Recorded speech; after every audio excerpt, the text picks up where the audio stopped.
You are listening to a True North Eager Beaver media podcast. The True North Eager Beaver podcasts are proudly brought to you by our founding sponsors, the Miss V Mysteries from Corvid Moon Publishing, your source for science fiction, fantasy, and cozy mysteries featuring a broad diversity of characters. CanadianTarot.com, your uniquely Canadian online eclectic tarot community and forum, and the Peppermaster, hot pepper sauces made from fresh farm ingredients to thrill your taste buds and expand your mind.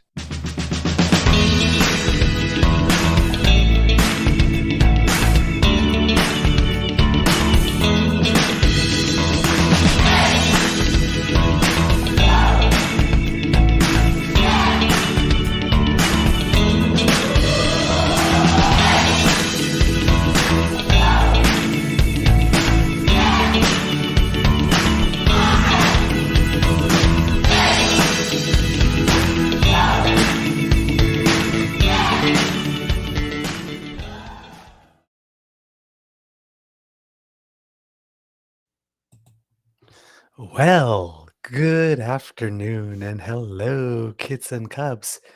Maybe even good morning, depending where it is in the country you are.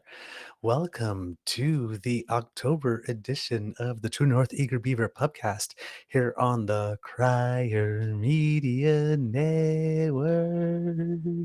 Yeah. But today, my friends, my kids, my cubs, it is not just the pubcast. Oh, no. This is a special occasion. Right, Mr. Grizzly? Because today... Why, yes, it is. It is also the Mateo Show. Yes, I am so excited. Yes, because if you tune in to our Daily Beaver Morning Show podcasts, the very first voice you hear, not mine. Oh, no. Not Mr. Grizzly's. Oh, no. The first voice you hear is the voice of the official bringer of joy to the Beaver Lodge, and that is Mr. Mateo. Yes. Mr. Grizzly, do we have not sure if we have a link that maybe we can send to Miss Sadeka in case they wanted to join. I'm not sure if they do or not, or if they just want to watch. But yes, as you can see, the Beaver Lodge has been picked out. I can come up and... Okay. So as you can see, the Beaver Lodge has been decked out. We have celebratory balloons. We have glitter and sequins. We got a major delay. delay. Of course, we have a major delay. And of course, we have a 6 because it is Mateo's 6th birthday today, kids, which is a very, very, very important day here at the Beaver Lodge.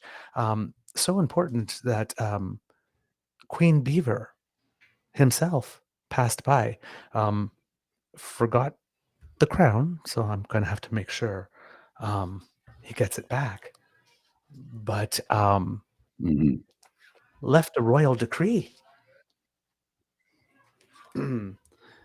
It is hereby declared by me, Queen Beaver, that today shall be known throughout the Beaver Lodge as official Mateo Day. Let it be so. Right there. It's official. It's in the book. Happy birthday, Mateo. It is so nice to be able to celebrate your birthday with you today, our little man. I hope that you're doing well. I know that you have a big party to be going to today, which is very, very important. And I hope you know that 6 is a very, very important age. Very important age. There's lots of stuff to do at 6 years old. Lots of stuff to learn, too. So it's going to be fun. It's going to be fun. Of course, I hope that you keep letting us know throughout the year how it is that you're doing, what it's like being 6, so that we can tell everybody in Canada. All right. You need to keep us up to date with what it is that's going on, in the world for 6-year-olds. The nation needs to know. It's very important. Yes, right? Today, recording day, is Saturday. October 21st, 2023. It's a bit of a gray day here at the Beaver Lodge, but the sun is making its best effort, and well, we're going to encourage it. Um, Thank you to our podcast's founding sponsors, the Peppermaster, the Misfit Mysteries from Clover Moon Publishing, and CanadianTarot.com. And of course, thank you to our good friends at the Lieutenant's Bump on Elgin Street in Ottawa, in our beautiful nation's capital, for hosting us again today. Unfortunately, kids, I could not be there today. It's not for lack of trying.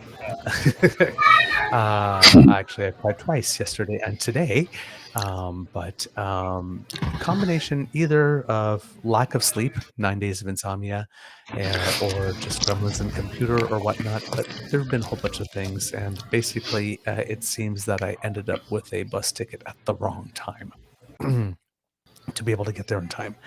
And I also crashed at about 8 p.m. last night. So um, I decided to listen to my body because I always say be kind to and gentle with yourself. So I am here today, but Mr. Grizzly is on site, and we're going to try to do the best show we can for you today. I know it's better when we're together because you get that live dynamic, but don't worry. We've got something nice for you today, I'm sure. Mr. Grizzly. Oh, Mr. Deka says, where do I check for the link? Oh, okay. I will send it. Mr. Deka, I will send it through Twitter on your direct messages. All right? There you go. Mr. Grizzly, if you would like to take over and chat with the There's kids some while I do additional that, I room would here appreciate that for very anybody who shows up.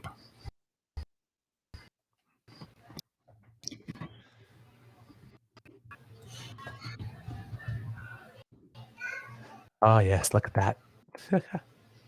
That's where I should be. Mm.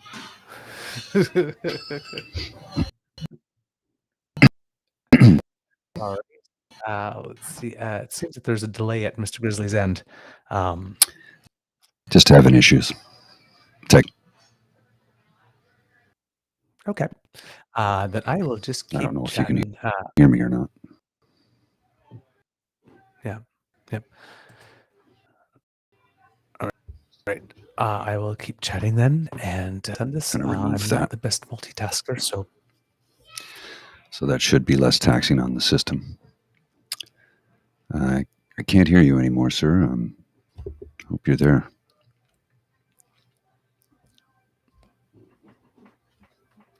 even if I nod yes, it's still a delay, so I'm not sure that he hears me. Yeah, I hear you now. Oh, in real time? Yeah. Okay, good. All right. Could you, if you could just chat with a bit while for a bit while I send Miss Sadeka the link, I would really appreciate that. Because I'm Yeah, no terrible at problem. I'll multitasking. do my best to try and entertain.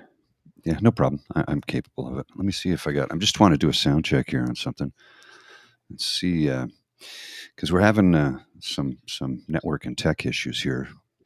So I will continue to try and keep you entertained as best I can with the resources being taxed to the max right now for some reason.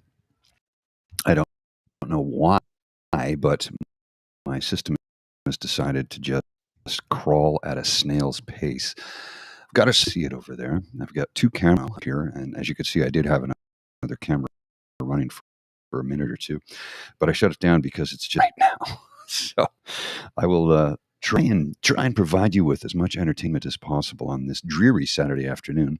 I started with a pint, and I'm gonna switch it up to Guinness because it's a Guinness day. It's gray and rainy, and which is very much the kind of weather one would wish for when drinking a pint of Guinness. I had a couple of. I got here and I realized because I moved it to a different space because I was expecting some other people today and to be able to make it. But that's fine. You know, life happens, life goes on.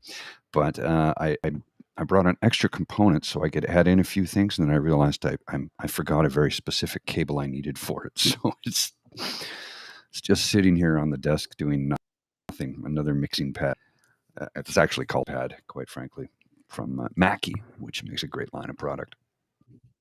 But I don't know. How's the lighting look? How's the lighting look? I'm playing with it a little bit here, and Lighting looks let's see. nice. I'll just intensify it a little bit.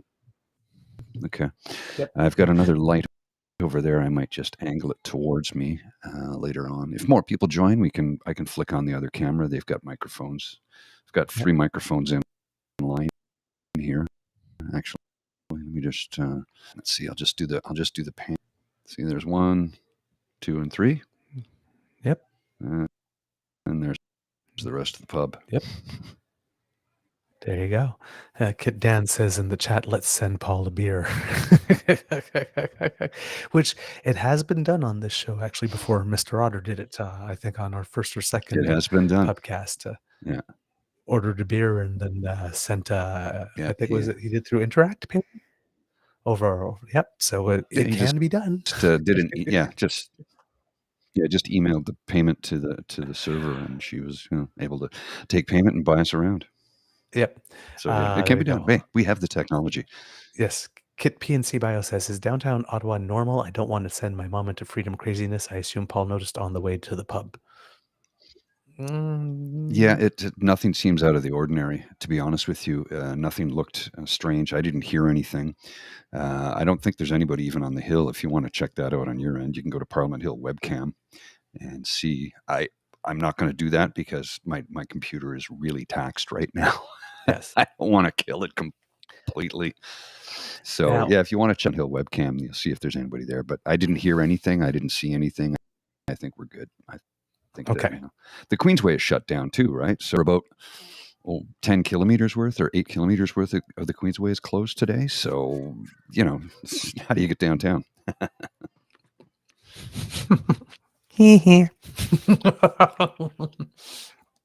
My favorite philosopher, Nelson Muntz.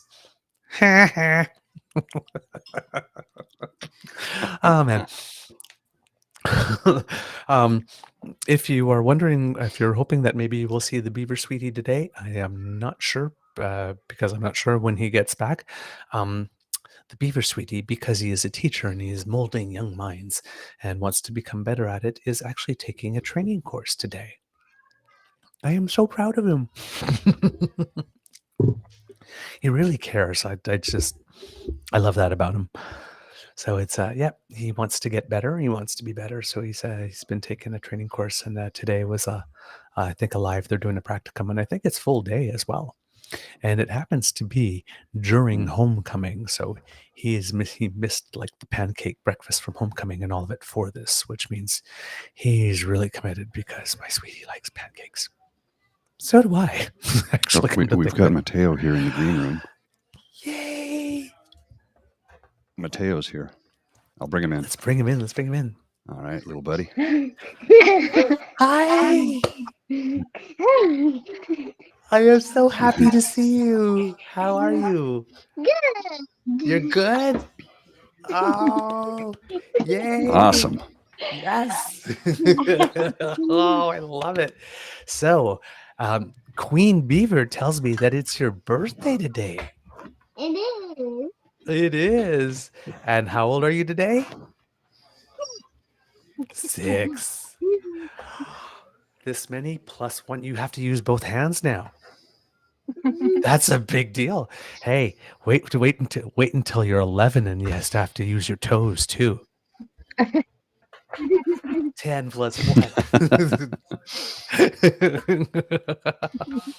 Okay. We have balloons. We have a number 6 for you because it's your birthday. And then I remember you said something about Mateo, while you were setting it up, made a comment that it was taking so long that he'll be 9 by the time we get on. So 3. Sorry about that, little buddy. I had a couple of things I had to take care of here, so it was a little complicated on my end. 3 years. Mr. Grizzly had some complications. 3 years later.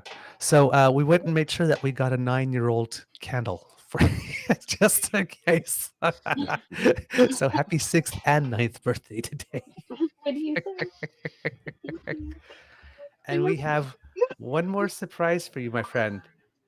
We weren't able to get cake, but we do have birthday candy for you. So we are going to we have 6 candles for you, and we're going to do a little magic. Here, I want all the kids and cubs at home to sing happy birthday to Mateo, You and guys ready? then I'm gonna sing happy Mateo birthday. is going to blow out the candles. Okay? Everybody, 1, 2, 3. Happy Happy birthday To to you. you. Happy Happy birthday birthday to to you. you. Happy Happy birthday, Kit birthday, dear Mateo. Mateo. Happy Happy birthday birthday to to you. you. Are you 1? Are you 2? Are you 3? Are you 4? Are you 5? Are you 6? Yes. Okay, now you got to come up close and you got to blow out the candles. There we go. Magic from all the way there. Outstanding. Everybody, it's 3 cheers for Kit Mateo. Hip, hip, hooray. Hooray. Hip, hip, hooray. Hip, hip, hooray. Virtual candle blowing. Yay. Applause May and you snaps. live 100 years. May you drink. Oh, no, that's the adult version. That's the adult version of Happy Maybe you Birthday. drink 100 glasses of orange juice. Yes. So, what's that? I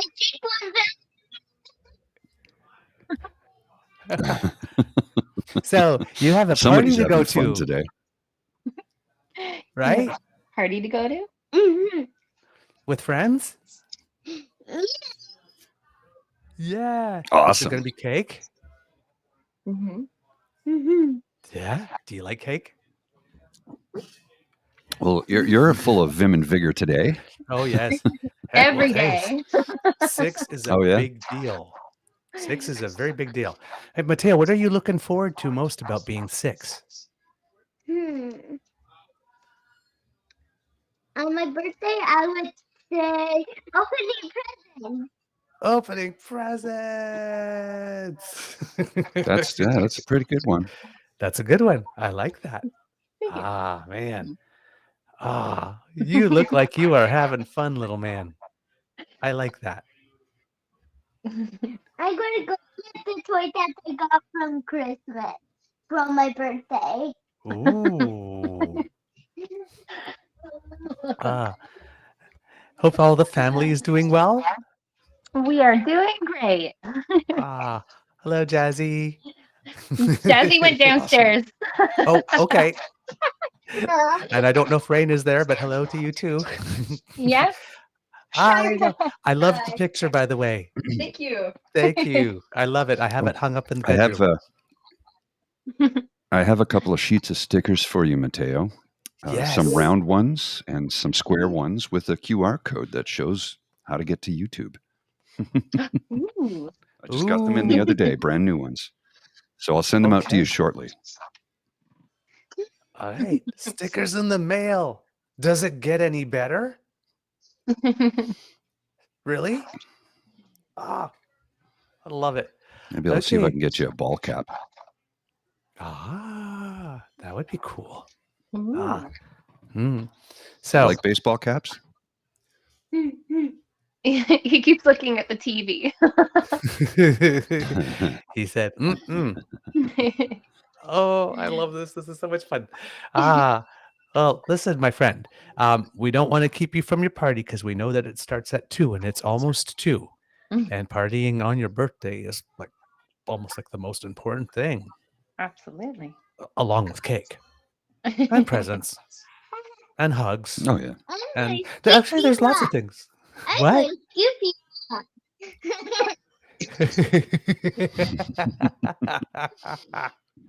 I love this guy. Oh, no. Oh, but is that gonna Shark. eat? Oh, shark. Baby shark do do do do do do. Baby shark do Baby do shark. do do do do. Baby shark do Baby do shark. do do do do do do. Baby shark. That's all Kind I of know. a I don't know scary anymore. looking shark. Scary shark. Scary shark. All right, my All friend. right. Listen, you need to get ready for your party. So we give you big hugs. You squeeze. Have a good time. Thank Lots of kisses. Don't eat too much cake. you tomorrow. Bye Bye. bye. Happy See ya. birthday. Don't eat too much Bye, cake. everyone. Thank you. Thank you for doing this. Bye. No problem. Thank This you. is my podcast. Yeah. Okay, but then you have to wear it for us when we have it, right? So we see what you look like in Yeah. it. I'll send it to you. Does it sound like a deal, Mateo? Fair Yeah? deal? Shake Yeah? on it. Shake on it. And shake there. There we go. Okay. All right. We have a deal. All right. Now Queen Coolio. Beaver Queen Beaver gave one command for the day, and that's for you to have lots of fun. Like so much fun. All right? Can you do that for me? Hell yeah. Yeah. Lots and lots of fun? Okay. And you send all that fun energy to the Beaver Lodge, and that way we'll all have fun with you. Okay? All right. Bye, my friend. Those kisses. High five. Mwah. Oh, yes, a high Oh, five. high too. five. Yeah. Take care, little buddy. You had fun. Bye bye. Oh, Bye. bye. I love that Bye. man. Oh, I love that little man. He is quite adorable, isn't he? Oh my God. Yes, Ellen, we are at the pub today. At least I am. I'm at the pub today. Mr. Beaver, unfortunately, things didn't quite work out for him travel-wise. Sometimes, you know, when life gives you lemons, you don't make lemonade. You go onto a media blitz campaign about how the best things in the world are lemons. Lemon Yeah. becomes the new cool word. Yep, pretty much. Sorry, I saw that. That's a clip from a Netflix show. Anyway. Yep. No, I was convinced that my ticket was for 10:05 in the morning, which gets me into Ottawa at 12:05 and at the pub in time for a Right. 1:00 show. And I got to the bus and it says, "You're not on the list." And then I looked and my ticket for some reason said 12:05. Have no idea so how that that would get you happened. here too. Yes. Oh. Have no idea whatsoever how that happened.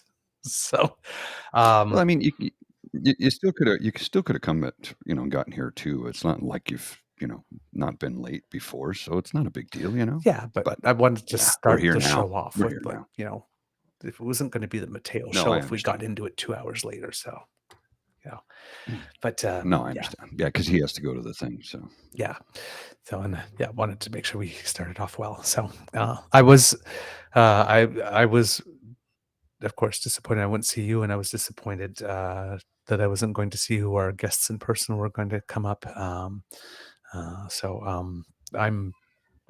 really sorry for those yeah, I it may have let happens. Don't worry down. about it. Yeah, 9 days of not sleeping very well, and it was when you don't sleep for a while, you're the equivalent of drunk. When it comes to focus and Yeah, attentiveness yeah. and even your mood. The last few days have been a little emotional. And putting things I down know what certain that's like. places and not remembering where that place was. And then things end up in weird places where you never, ever, ever, ever put them. So it's like Mhm, you get to a mhm. point where all the usual places are not there, and then you're sort of like looking in the fridge just because. So Yeah, yes, I've done that. I spent I've a lot of definitely done that. I spent a lot of many of the last 48 hours looking for stuff. So I just had it in my hand 5 minutes ago, and it's like I left that in the bathroom, and then I go pick that up, and I left something else on the way because somebody talked to me, or Yeah, check the freezer. So yeah, it's been a weird last couple of days, but it will be hopefully no less fun. Yes, I'm gonna move the camera a little bit or can I move myself? Yeah, because I didn't want to block the balloons, but I think we can safely do that a little bit right now. Yeah, a little scronkly there. Yeah, a little scrunkly there. I don't know if you had anything you wanted to start off with, Mr. Grizzly, but I am really happy because, I kind of like sports.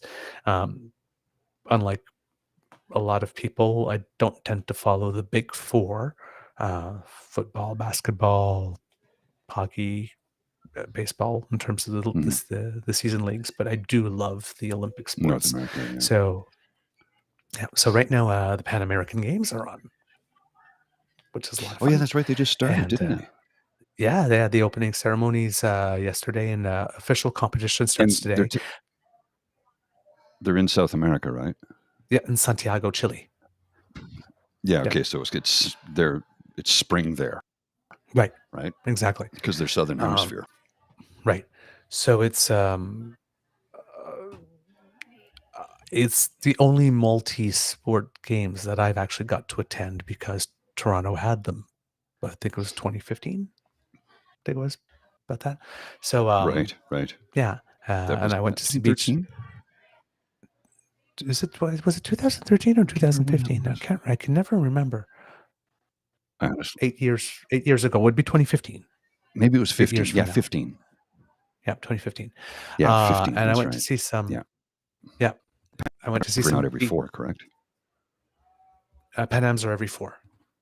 They are every 4. Where were they 4 Yeah. years ago then? In 4 years ago. I'm blank. Did they have like, them? literally, No, 4 years ago. Wow. Well, 4 years ago was 2019. Did they cancel them? Ball's a little punchy. No, 2020 was when the world shut down. So Pan Am wouldn't have been Peru. canceled. There you go. They were in Peru. Okay. Ooh. But it was okay, but yeah, before COVID. Yeah, July to August. So yeah, okay, it was pre-COVID. Yeah, the year before. Yeah, it was pre-COVID. Yeah. Okay. I was gonna, who would be fun to have on the show today if we could get a hold of him. Who? And if he'd be, if he's able to, I don't know, would be Devin. Get him on a day like today. This talking sports, but he's probably there, is he not? If he's not covering the games, I know Anastasia Busis is, who used to be a speed skater for us, but curling season has started recently, so he might be oh right, yeah, doing he's that. going to be busy with that.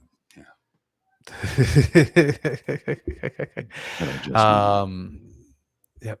But the games have started. There was some pre-competition in boxing, I think, and a few other sports a couple of days before. But official competition today is started today, and Canada already picked up 2 gold medals in the mountain biking, men and women's. So for a couple of minutes, Canada was number 1 on the medal board. Even we're ahead of the number United 1 States for 17 minutes. We were number doesn't happen very often. No, so it was, I took a shot of it and put it all over Twitter saying, enjoy it while it lasts, Canada. It's not often. But yes, you got to celebrate these things when they happen, right? Right. It was like the 1984 Olympics in LA. The first, I think, gold medal was in a shooting, and Linda Tom from Ottawa had won it. It's like, we're atop the Olympic leaderboard. Yes, I do remember that. Whoa. And she won a gold medal, did she not? She won, yeah, gold. Yep. They named it was the park gold after her too, and everything. Yes, I do. I remember that vividly. Yeah, it was a real I remember big the deal. '84 games very well, of course. Mary Lou Retton, who was deathly ill just a few days ago. I gather she's better now. I gather she pulled through, but she was gravely ill just a few days ago. Yeah. I have not heard any announcement about whether her situation has moved or gotten worse, but understood she was knocking on death's door apparently, and that a little pill to swallow because I remember watching her and she was. A lot of people said, well, the Russians weren't there in those games, and they weren't. They boycotted, just the same as we boycotted the 1980 Olympics in Moscow because they invaded Afghanistan. But here's the thing. She beat Katarina Szabo, which was the world's #1 gymnast at the time, from Romania.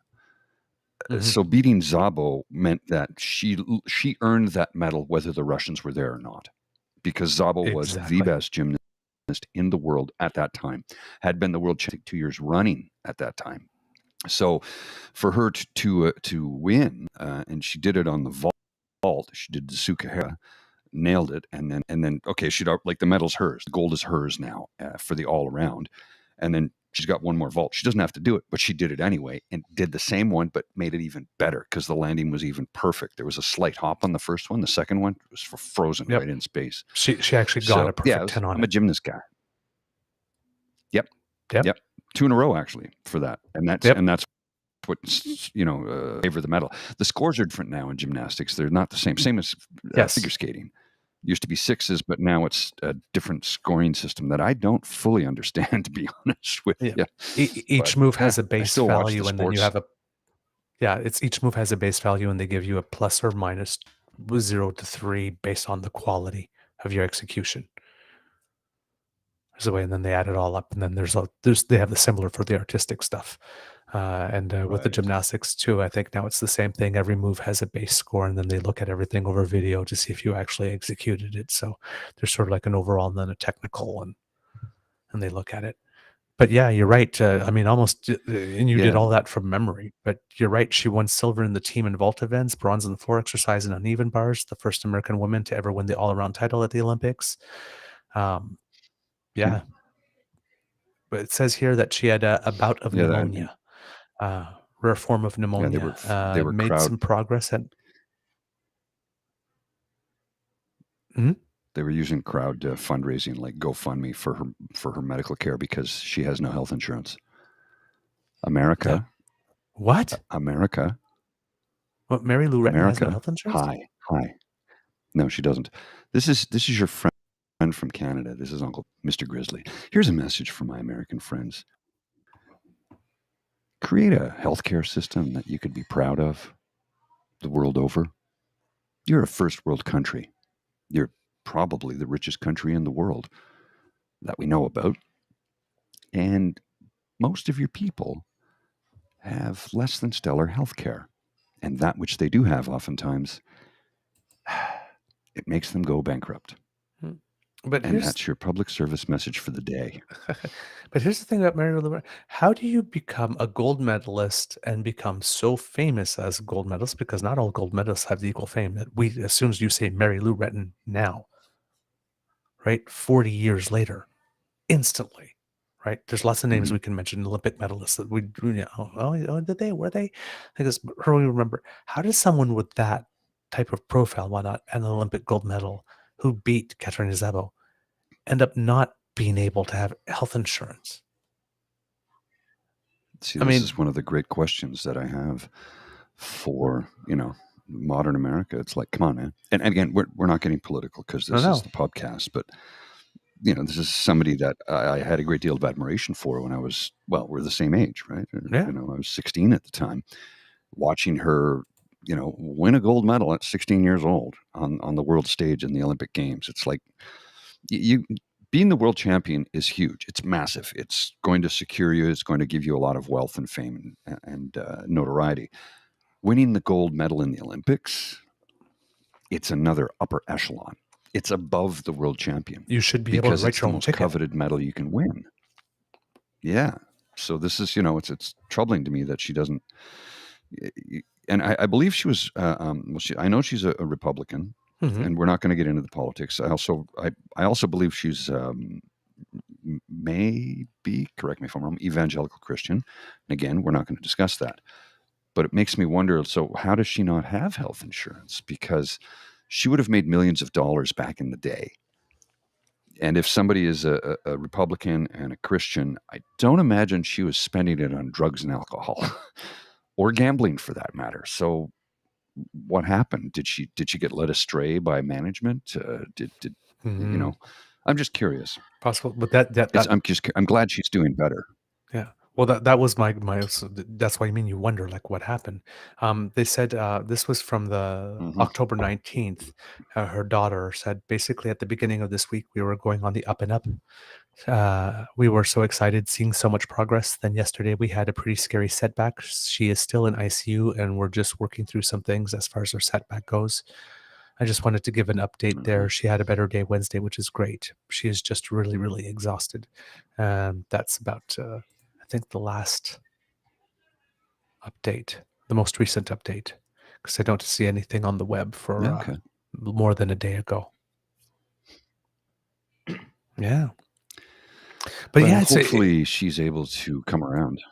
it's weird to be at that age now that where people we grew up with are, ill and dying, Yeah. and it's weird. Yeah. Yeah, it throws you for a loop when it happens. Yeah. It's like that like when Bowie died, when Prince died, when Michael Jackson died, it was kind of like, wow, these are, I didn't. When Lemmy Kilmister from Motorhead died, I thought, uh-oh, the apocalypse is nigh, because I thought that guy was going to outlive Keith Richards. When Keith Richards dies someday, he may possibly. It might just I'll open. long since be pushing up daisies. It might just be Well, like I think that's when the ripping up a hole in that's the the end of the continuum that planet. sucks us all in. Or something. Yes, if Keith Richards dies before me, well, there's something seriously wrong.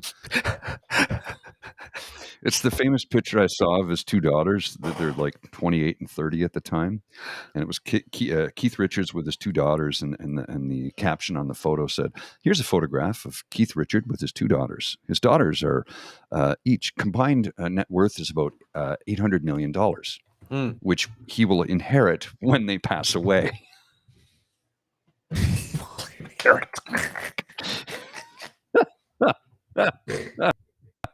I'm like, I normally I wouldn't laugh at a joke like that, but that's funny.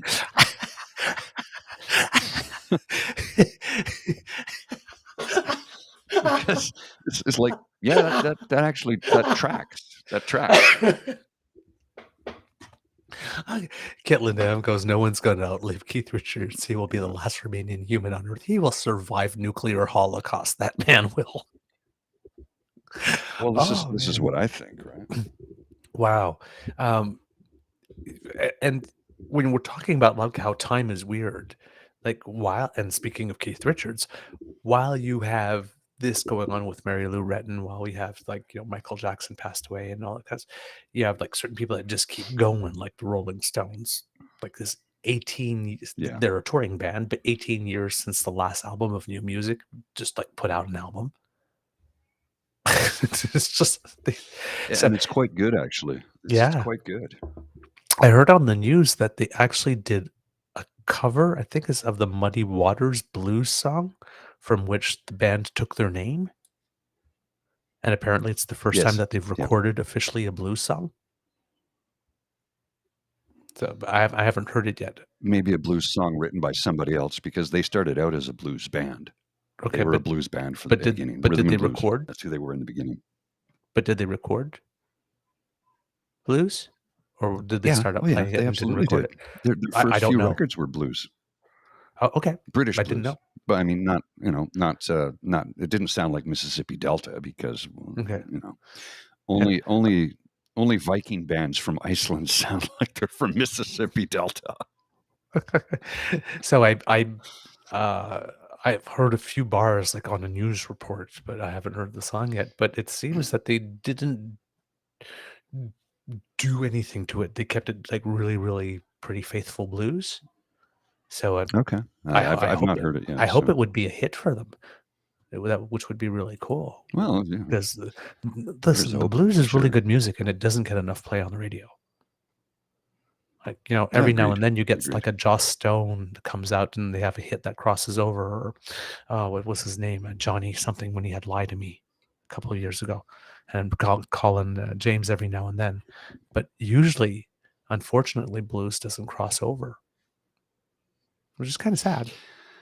Yeah, Colin James was able to sort of bring blues into the pop music sphere because he had enough pop songs that he was able to play a couple of blues tracks, and when he played live, he always played a lot of blues. And he's a blues man Yeah. at heart. And I he, love but Why'd You he had to Lie. do what he had to do to earn money. I'm a real nice guy, real heart of a guy. But the blues player I ever personally met uh, um, was the late great Jeff Healey. I had a chance to meet him at a concert back in the early 90s, I think it was, early to mid 90s. I can't remember the exact date. I have the pass that indicates when it was, but yeah, it was groovy hanging out with Jeff Healey and Colin James for the day, along with Honeymoon Suite as well, and Kim Mitchell. All fun lads. It was a good day. It was a Canada Day show at Lansdowne. Canada Rocks the Capital, and I had backstage passes. So I remember my buddy and we walked into the green room, and there's a guy just barbecuing up food. What do you want? I'm like, I see a guy standing there with a beer. I go, oh, hey, where's the bar? He goes, right there. There's like a 50-gallon oil drum of ice and beer, and it was all the beer you could drink. It was paradise. Hey, our old pal Jake is here. Tribute look, my friend. Oh, is he? Oh, hey, Jake. How you doing, brother? Tribute look. Look. Good to see you. Yeah. I can point too. I see you in the chat. Yes. We have Kit Linda Ann here. It says, hey, sex, drugs, and rock and roll, recipe for immortality. You know, the Queen Mum once said that the stonework behind recipe me is real. Once the Queen Mum herself Somebody was said asking about that earlier. That the secret to her longevity was a nip of gin a day. Now, I don't know how she felt about sex, drugs, and rock and roll, but she was okay with the booze. So maybe there's something to it, Kit Linda. Maybe there's something to it. Oh, man. Speaking of the Rolling Stones, just popped in my head.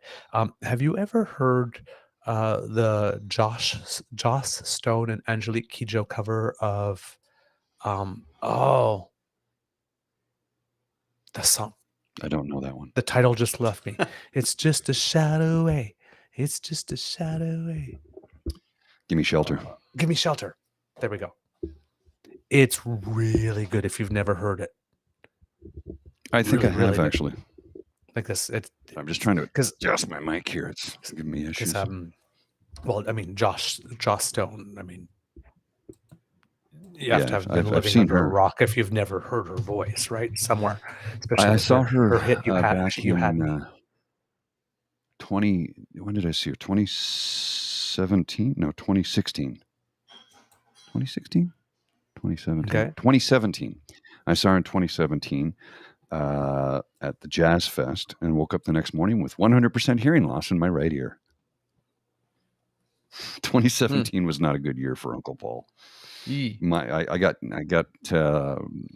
axed at my job in January. My girlfriend dumped me in May.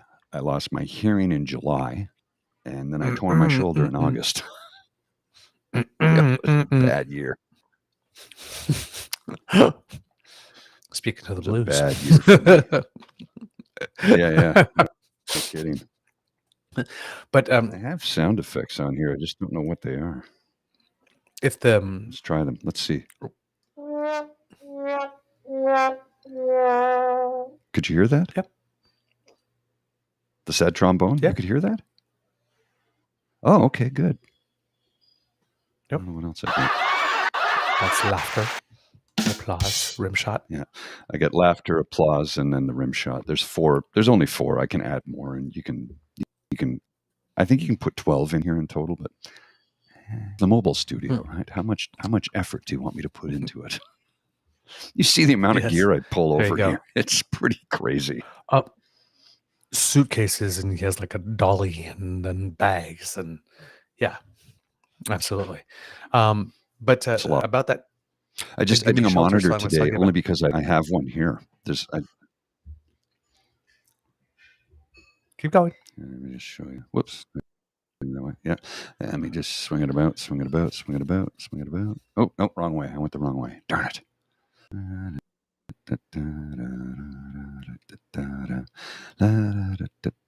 See, there's the monitor.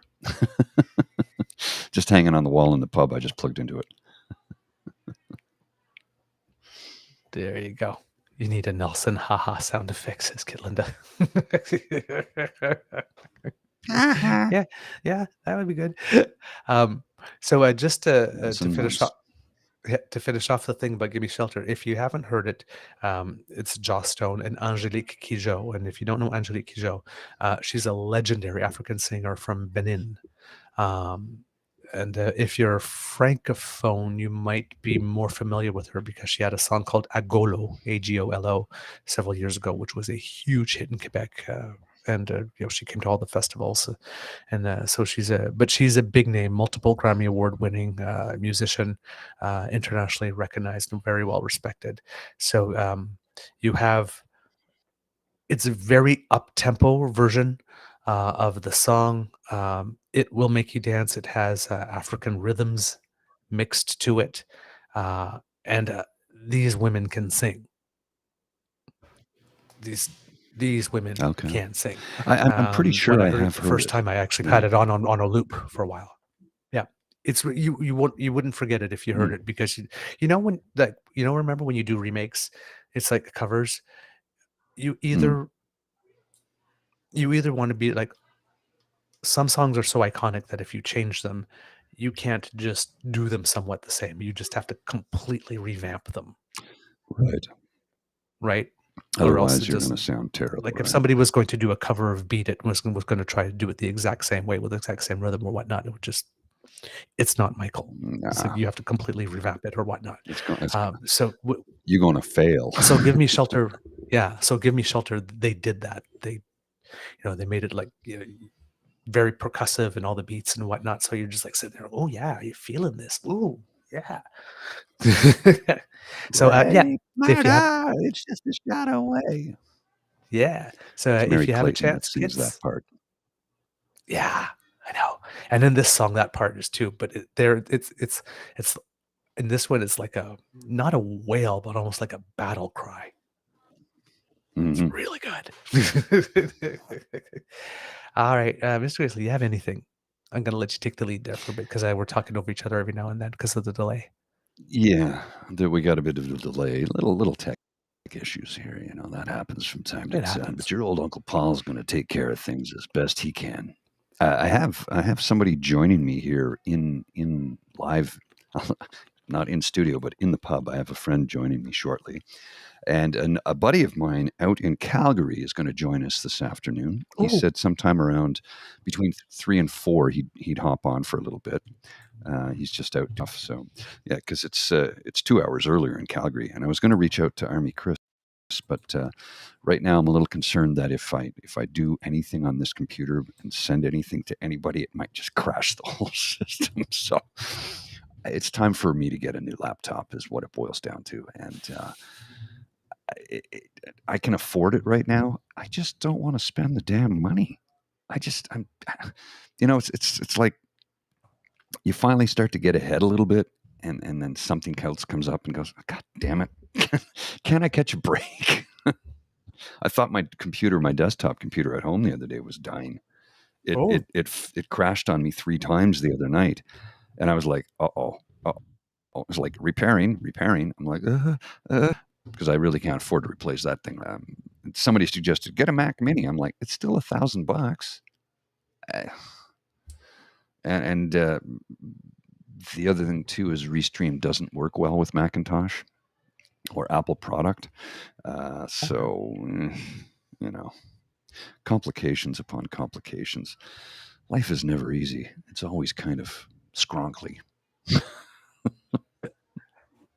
I don't know how my server went. She seems to have forgotten about me. I may have to go find her and say I'd like another beer. Oh, and I think it was Dan who was asking if this was real stone behind me. Yes, it is real stone. This building is about 125 years old, I think, if not a little bit older. This used to be stables, the area that I'm sitting in. Matter of fact, a few years ago, I think this was a pita hut, and then the bar expanded, took over a whole other section. But the stonework is throughout the building, and yes, it's original from like 125, 130 years ago, something like that. I'm not sure the exact date. I think it might have been 1900, so 123 years ago. It's well over 100 years old, anyway. So yeah, it's all original, and they've put like a shellac on it to try and maintain it to keep it from getting worn down. So it gives a little bit of a shine to it sometimes, which is kind of cool, I think. But that's me. Then there's velvet on the walls to my left. If I can pan the camera over there, and let's see, where did the software go? So I need my panner. Let's use the old panner here. I got to go the other way. Let's just go this way. Oh, wrong way. Left is right, right is left. See, there's some paneling. There you go. There's the other camera. And I'll just pan a little bit more. There's nobody in this section. I have this whole section to myself today, which is kind of cool, right? Mm-hmm. I like it. There you go. This doesn't sound like there's many people there. No, I'm way in the back here. It's like I'm far in the back. Yeah, So but I mean, like it was. when we're there, it wasn't like super sometimes busy. I hear No. through. Okay. I was wondering. Yeah, it's not super busy today at Rising. Now that they did have a Sens bus because there was a Sens game at 1, so they had a bus, shuttle bus to take people to the game, right? Indeed. Who are they playing Does today? not seem to be holding. I think they're playing the Leafs. I could be wrong. Oh, I'm not entirely sure. I didn't see any Leafs fans, so I don't think they're playing the Leafs. Okay. Are the Red Blacks off this week? Yeah, it's a bye week for them. They don't have a game this week. Okay, They have next week's the last home game of the season, the 28th. I'm going to try and make that game. It should be fun. Yeah, the Sens are playing Detroit. Oh, Detroit. Yeah. When do they play the Leafs on the 7th of November, I think. It's a Thursday night. Okay. Yeah. There we go. That's what it is. All right. They got a good record right now. They're 3-1. They've only lost one game. Oh, that's pretty good. They're doing well. Mr. Grizzly apparently hanging out with Purple ever recommends the Mac Mini. Like a Macintosh Apple? Is that the joke? Because he's got somebody. Dean put out a T-shirt on the merch site with parodying an apple with a big C conservative. Oh yeah, I saw that. Dick under it. Correction, micro dick. I saw that. Let's not get into the weeds on that because I could go for hours on that little prick. Let's just walk away from that one right now before I get too upset. I'm in a happy-go-lucky mood today. Here's the part that I know we're not supposed to do politics, but here's the part that does make me happy. Like that's because I like to play with words. So it's like all of a sudden we have the guy who makes sure when he's a reception line to say he's the leader of His Majesty's official loyal opposition. So we have His Majesty's official loyal, Royal Gala fighting with Alberta's Granny Smith. Pretty good. It's pretty good. Mm-hmm. My mind is a very entertaining. I'm not gonna lie, that's pretty good. I like it. When you combine it with a lack of sleep, Ella, there we go, kid Ellen growl. Oh yeah.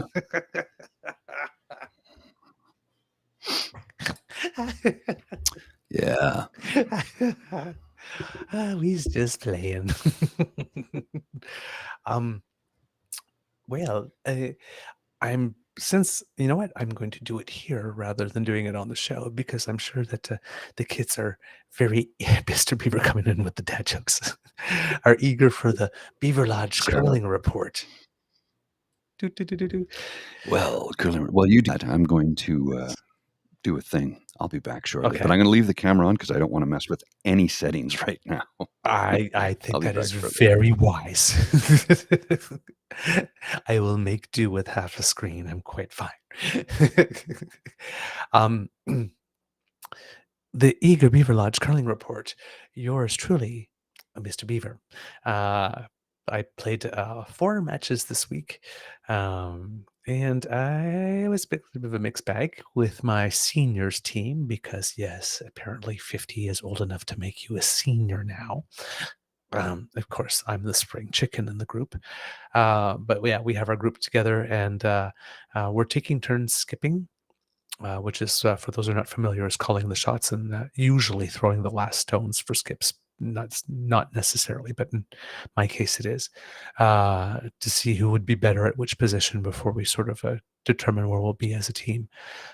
So I skipped my first game in several years and ended up winning it, which was kind of cool. Of course, the front end of my team was absolutely fantastic. They really get most of the credit because they kept us in this because I didn't start too hot. My calling was great, but throwing wasn't all that great. But I did nail my last 3 shots in order to get the victory. Then my Tuesday night competitive team, we lost a heartbreaker. We had a chance to win it on the last shot, but unfortunately, every now and then when you try to let go of a rock for a takeout, if you don't let it go crisply, you kind of set it off immediately right out of your hand, and that kind of happened. So we didn't really have any shot once the rock was released. It just decided to take a path of its own instead of the one that we would have liked. Then I play stick curling with a friend, and we had ice that was completely unreadable. So basically, throw a rock and let's see where it lands. So the other team was better at guessing where it would land, so we lost. And then in our mixed doubles match, we actually played the team from our club that went to provincials. So we lost. That's 2, but we only lost 6-1. So that's not too bad, I guess. Well, let's that put not it too this way: bad? I don't. we played 5 ends, and we won 1. So that Mhm. means most ends were scoring just 1 point, and then they scored 3 and 1 more. Oh, okay. But we kept for most of the ends, we kept them to just 1 point. So we were close, but they always, when they say football's a game of inches, right? Curling's a game of millimeters. And then this one, sometimes we had 6 rocks in the 4-foot or button zone of like this, but the one closest was never ours, ever, except for one end. So yeah, but they're that good. They're that good. You can make you think, okay, this is a perfect shot against any other team that will get you the point, and they'll just come right in and they'll be 2 millimeters closer every damn time. Oh, that's kind of a So bummer, I guess. frustrating. Yeah, but we did well because the goal was to keep it under 10. So that's not so bad then. That's not so bad. We've lost Not so 13-2 bad. to them before, so 6-1. That's acceptable. Yes, and that's your Beaver Lodge curling report. And at the end of the first end, we So were I've got leading. Did you check out the Mr. Dress Up documentary on Prime? I have not seen it yet, but I hear nothing but good things. I've heard things from our kids. I've heard things on the radio. Somebody talked about it. Peter Mansbridge talked about it on his show. How he loved it. It was great, and I think Craig Baird had something to It do with was. it. And Peter Mansbridge was on it. Oh, he Actually, I was was thinking. cool. That's right there. Yeah, Craig was on the show. That's where I was leading to this. Craig Baird was on the show in a number of different segments, and I was like, "How cool is that? We know that guy. I know, We've right? worked with him a couple of times." Here he is on a documentary feature film about Ernie Coombs, Mr. Dress Up. Yeah.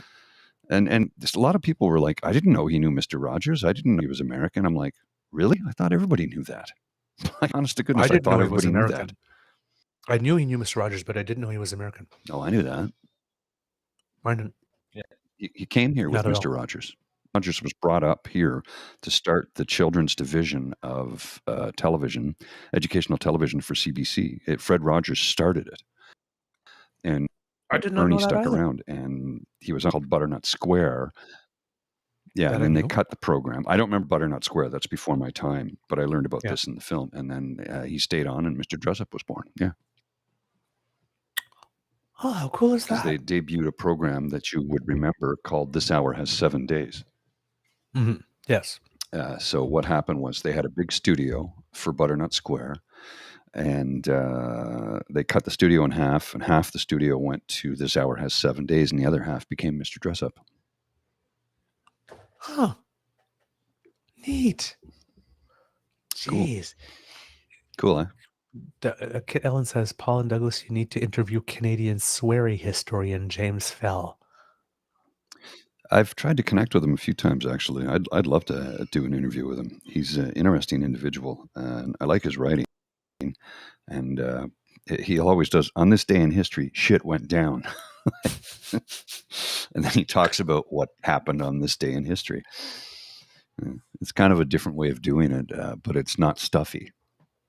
Neither is Craig, though. His stuff isn't stuffy the way he presents it. No. He makes history interesting, which is something I'm very happy about, because when I was a kid, history was boring as hell to me because it was so stuffy, and they just Yep. didn't know how to make it interesting. But now I love reading about history, because it's, especially if you've got a great writer or a great or orator or auteur, if you will, it makes it all that much more enticing and entertaining. So Yeah. And it's not like we don't have a good track record with having interesting historians who write, and well. yeah, no Pierre kidding. Burton and Laurie Lapierre, and and so it's we might given that we've had star historians in our culture for a Mhm. significant amount of time, I'd like to think that our bar, so we appreciate a good historian. Mhm.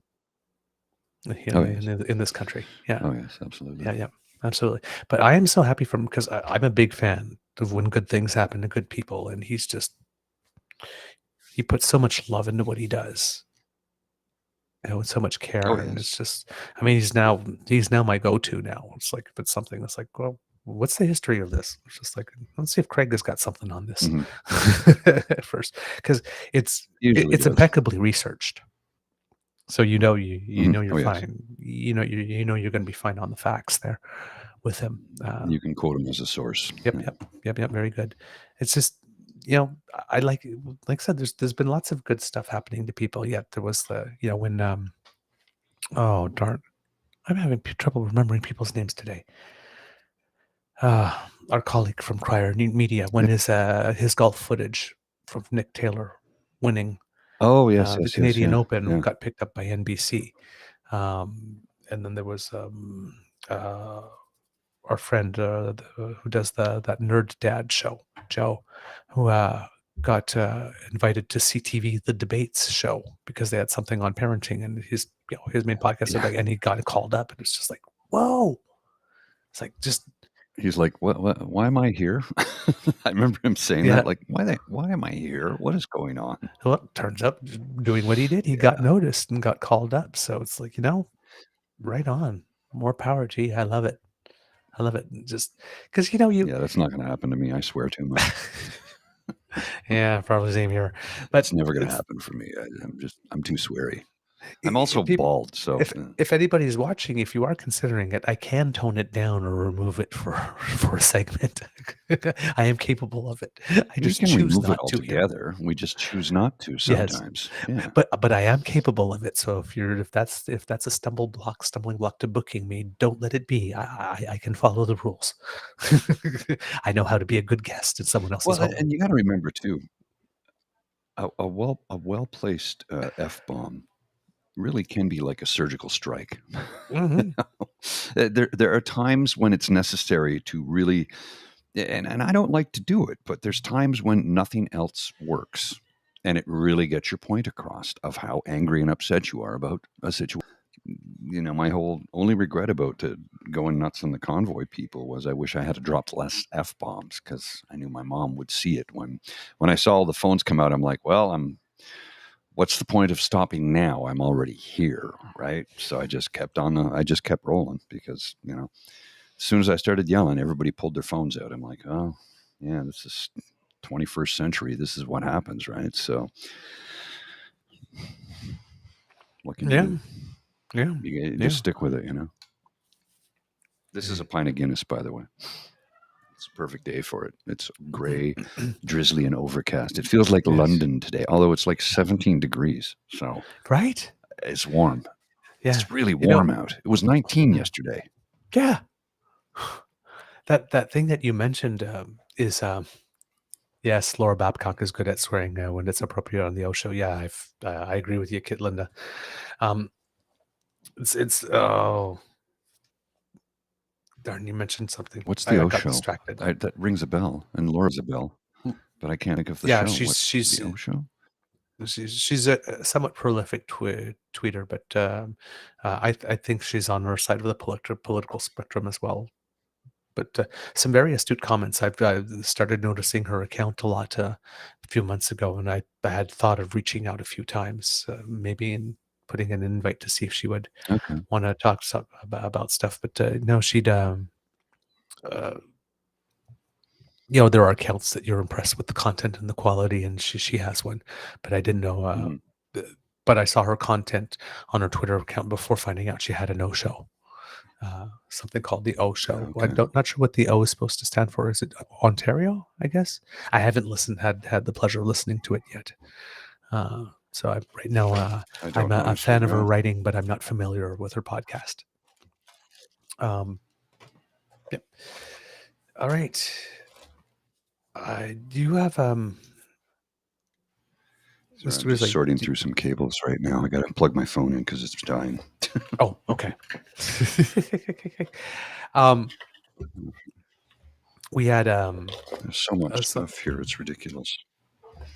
Jeez, it's Kid Jake, I mostly swear on account of I love not having a boss to bust my chops over it. Yeah. Like technically we don't too, but the boss of the network I think swears even more than we do. So. Yeah, I think we're good. Okay. Dean's more sweary than I am. Yeah, and he's a little more mouthy than I am. So I'm more bitchy and cutting. He's just downright mouthy. It's all good. It's all good. Yeah, it's all good. Hey, you need it. You need it. Sometimes I think we'd make a great tag team with like some poor sucker.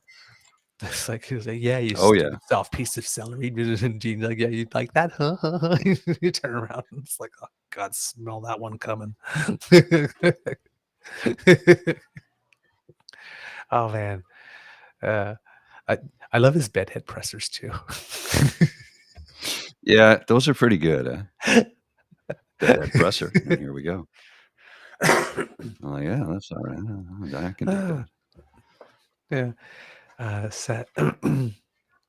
Dan, my mom busts my chops about swearing, and I just tell her as long as I'm not swearing at people, it is what it is. Well, I've been known to swear at people on occasion, but you've earned it.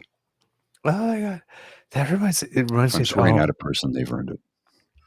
It reminds me of a time with my mom after she had her stroke, and she was still a little more prone to getting angry more quickly because your personality changes a little bit for a while.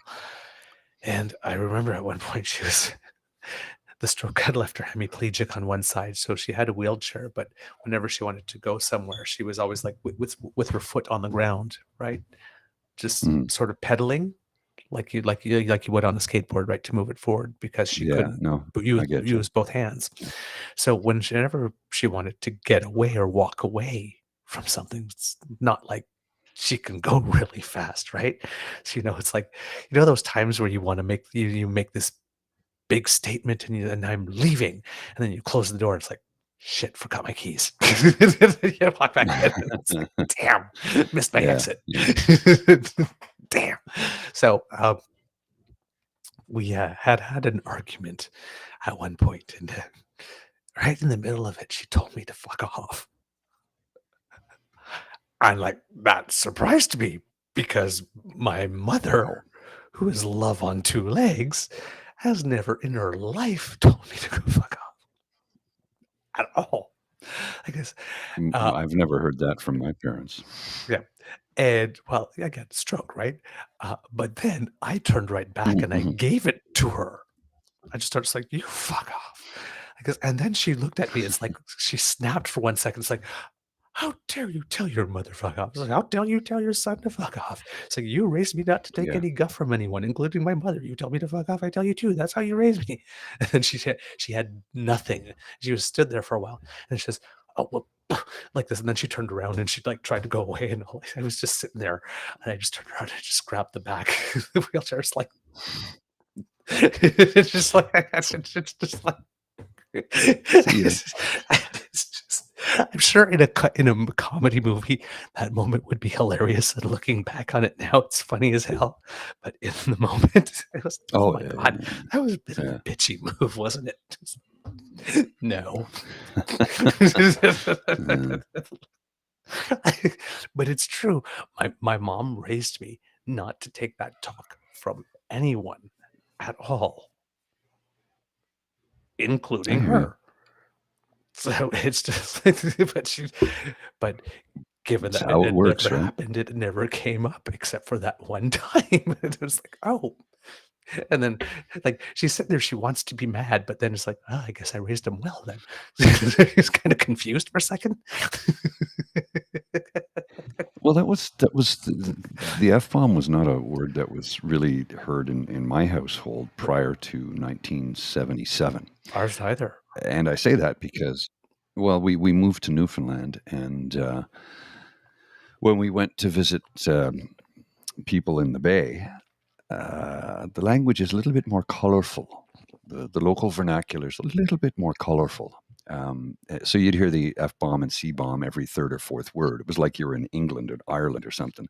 And the Irish loved us with it. The Irish don't swear. And I'm like, Mom, she went to Ireland. She goes, yeah, they swear a lot. I'm like, yes, they do. It's the same as Newfoundland. Ireland and Newfoundland are like literally, I know they're an ocean apart, but culturally they're like that far apart. They're so very similar. And yeah, sweary. Oh yeah. Oh yeah. Oh yeah. Now, the Scots have the best insult words, though, I think. Yes. Yes. And my mom, so you have to understand, my mom wasn't a prude at all. Mm-hmm.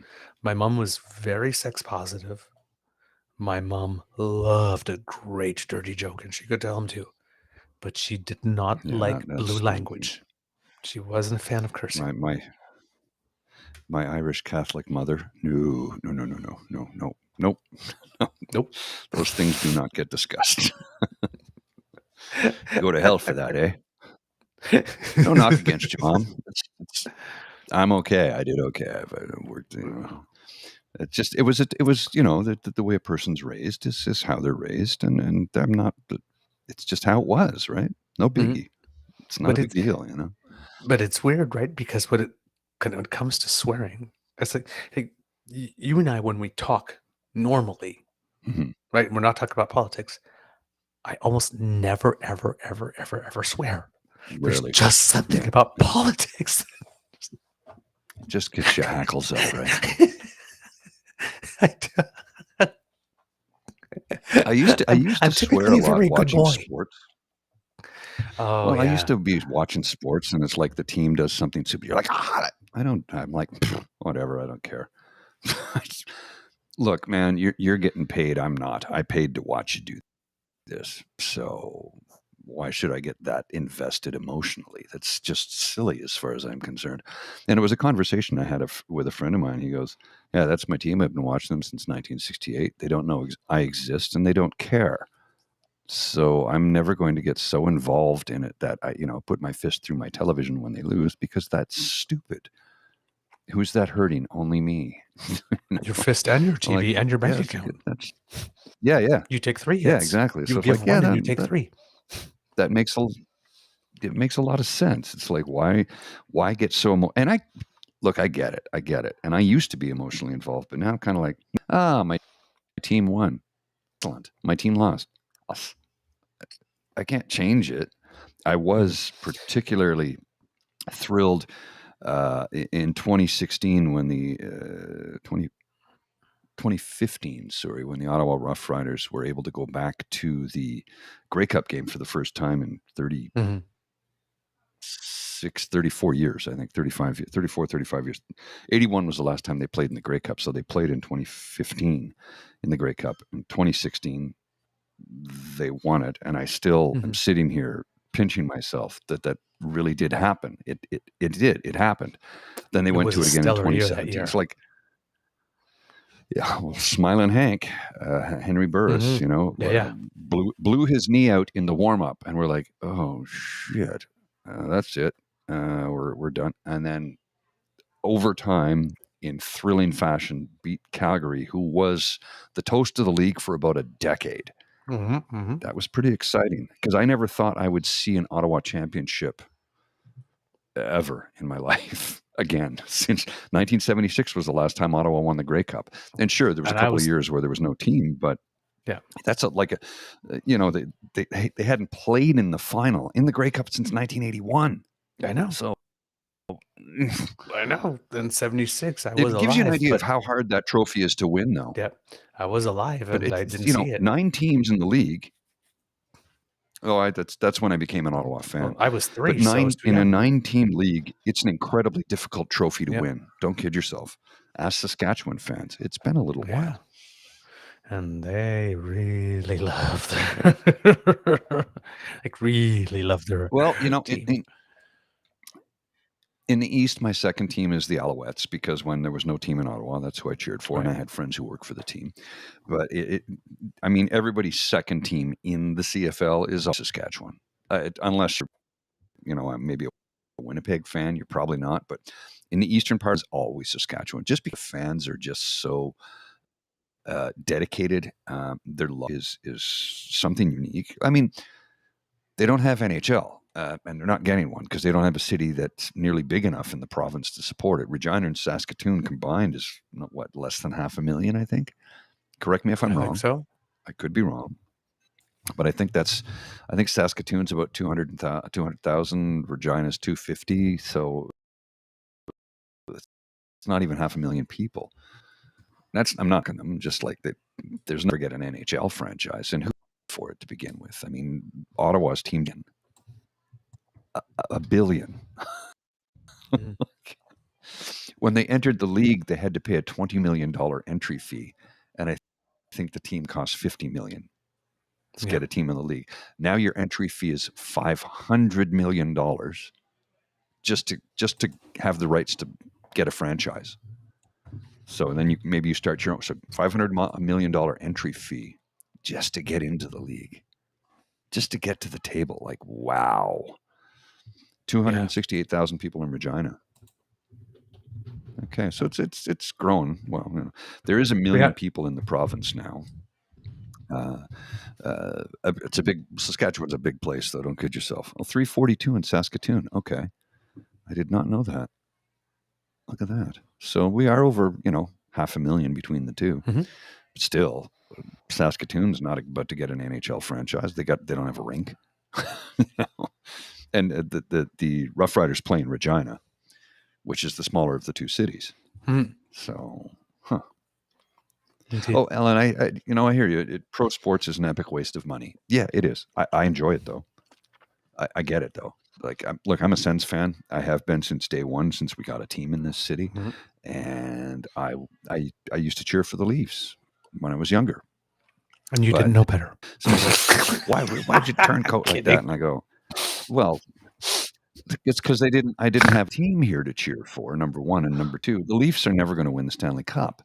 And they go, they'll win it. And I go, the closest they came was 93. That's 30 years ago. 30 years. And they were in the semi. They didn't even make the finals. The last time the Toronto Maple Leafs played for the Stanley Cup was when they won it in 1967, when there were 6 teams. They haven't played in a Stanley Cup final in 56 years. 56 years. That's this is the not year. the longest losing streak. I hear that every year. I'm sorry, I hear it every year. And you can get mad at me if you want. But hey, look, Ottawa's not winning anything anytime soon. We're not. I get it. We're not. I don't have fantasies. I know better. They're not going to win anything anytime soon. But I don't see the Leafs winning this year either. Yeah. By the way, Jake, this is how Canadians break each other's snowballs. Yes. This is what we do. Yeah. Well, I think the longest losing streak, our longest streak in the NHL between championship trophies was the New York Rangers. It was 54 years, and they won that in 29 years ago. It was in June of '94 when they won the Stanley Cup under Mark Messier as his captaincy. Yep. And there's a part of me that's always liked the Rangers because it's New York, and Rangers fans know hockey. Yes. They know hockey very well. And they can tell you, and I've met Rangers fans who've come to Ottawa to watch the Rangers, sitting here in the pub with them. And I'm like, these guys knew stats I didn't know existed. I'm like, what? How did you? Okay. I'm like, he goes, you're Canadian. How do you not know this? And I go, well, I have other interests. But,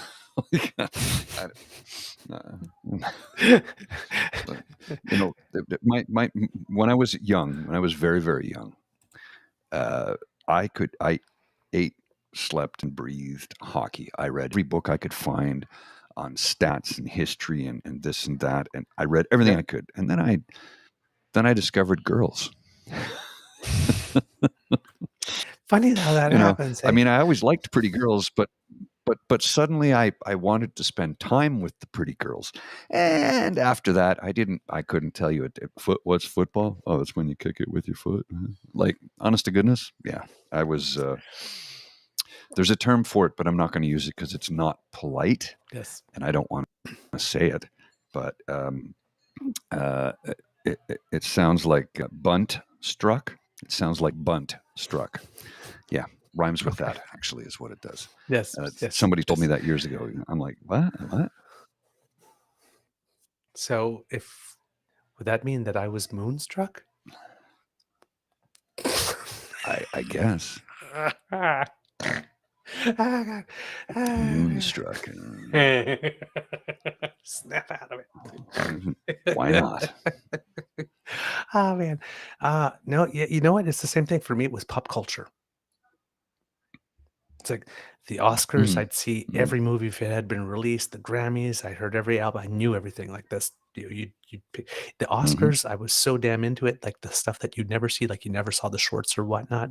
From having read like through Variety magazine and whatnot, I like always knew who was like most likely to, and I would do better because everybody else is just guessing, right? It's like that's where you win or lose your pool, right? The animated short feature and documented live action short, because for most people are guessing because we've never actually got to see them. But and same thing. I'd read all the teen magazines for like who was hot and who was not. In September, when we had just 52 channels and rather than 1,000, all the new shows would come on. I'd make sure to watch at least 1 or 2 episodes of each new show in the fall season. So like in which one? Now you can't do that. You can't do that. There's so many damn shows. You would spend it would take me a year to watch one episode of the fall season everywhere. It's like, oh, right. So it's not possible. And then I discovered boys. and that was it for pop culture. That was it. It was done. It was going to close that chapter and move on. We're writing a new one now. I really no longer need to know everything that is going on in Eddie Murphy's life. I am good. This is way more interesting. How you doing? Oh yeah, Janet Jackson. Yeah, and Janet Jackson had a nipple. Oh yeah, that's nice. What's going? I'd rather see yours. Thank you. It's like just yeah. But it was amazing how important it was to me to know to be on top of all that. It was so important. It Oh, was yeah, like yeah, yeah. vital. And then it was like, nope. Squirrel. No More like interest nuts anymore. than squirrel. But anyway. Yeah. Nuts. I hear you. What? I'm not going to touch that one. I'm going to leave I'm it not be. right. I'm not going to do anything. I'm not right. No, you're not. You're not right. But that's okay. That's okay. Wrong is not so bad. Oh my God. If this is wrong, I don't want to be right. My mind is way too much fun. Yeah. What it boils down to. In Oh man. I swear, Well, one day somebody clips all the really self-deprecating things about myself that I've said and strings them together. Oh, I'm gonna don't. sound like Please the don't. world's most lecherous man. Please don't do that. Oh, by the way, I have 20 new shorts I have to load. By the way, just something I thought about for the main show. I created 20 new ones yesterday, and I just haven't had the time to load them. And I'm going to get on the other podcasts. I'll get the audio versions up soon. Just between it'll probably be Sunday evening because I'm going to my parents tomorrow. I'm meeting them around 12:30. So just to let you know, I'm running behind on stuff. I'll get caught up as quickly as possible. Just to let you know. That's all. You said load your shorts. Shorts. Oh. Yeah, I did. I did say that, didn't I? Today we are all. It occurred to me how that sounds. I am all of 6 today. I'm so sorry. Yeah, I gotta load my shorts. I just logged on to my internet. You remember that from The Simpsons? Yeah, have you heard about this new internet thing? It's this internet in your shorts. I just logged on to my internet. Because Lenny shit himself because he was afraid on The Simpsons. Logged on to the internet. That's a whole new term. Turn it upside down. Instant 9-year-old. Oh my God. Well, it happens. Oh my God. Looks like I got a dent in my head, Ray. You know what? I do. Yeah, definitely. There's a dent right there. See that? Yeah, I do. Never noticed that before. Or I must have well, is bumped it it a on dent or is something. it just? I guarantee you I did. Or is it a vein? No, It looks like it's your it's a vein. dent. There's literally a dent in my head. Oh, there. In my skull. Oh, there. Okay. Yeah. Right. See it? Right. Yep. There. Yeah, right there. Whoa. I never noticed that before. It's funny. Well, when you look in the mirror to shave or clean up or whatever, you're not seeing your true face because you're seeing a reflection thereof, and you're seeing the reverse of what everybody else sees. So it can really mess with you a little bit. Now they developed a new type of mirror that actually shows your face the way people see you. And I'm like, well, what about on camera? They go, no, because the camera, it does this, it does that, it does another thing. Although I just noticed this dent in my skull that I've never noticed before. So the camera shows you stuff you might not want to see. I'm gonna change the lighting here, and let's just have some fun with the lighting. Oh, Ooh, how's that? It's purple. that's kind of No, the purple is nice, but yeah, you kind of look washed out a bit. I'll just bring the brightness down a bit. How's that? That's better. Yeah, because now we still see your face. Brightness was super high. Yeah. I can change it around though. It's like I can go to, let's see here what I got. Let's go. There's the candle effect. That's the disco. And there's the standard light. Go back to the purple. Purple. I don't know. The Kool-Aid. Bisexual lighting. Turn that up a little bit. Is that a thing? Cheeky brown pal. I'm not familiar. Well, I ordered some lighting effects too, and I was going to bring them in for today, but I realized trying to pack more stuff. And I've got these 3, and there normally I keep a fourth one, but I realized I brought a fourth one into work Mm. because the area that I'm working in wasn't bright enough, and I have a lot of FaceTime conversations like this. So I just brought another one in and connected to my work computer. And I realized I leave it there, and I'm like, oh, whatever, it's at my workstation. I'm the only one who works at that station, so it's no big deal. But I'm like, I'm going to order another one of these lights because you've seen them. They're they're thin, they're small, They're nice and they don't compact. take Yeah. up much space. And they're quite bright, and they can do tons of stuff, and they are battery powered. I plug them in when we use them because we're here for 3 or 4 hours, right? But I think you can get about an hour out of them on battery alone. And you can, if you lower the output, you can get even more, of course.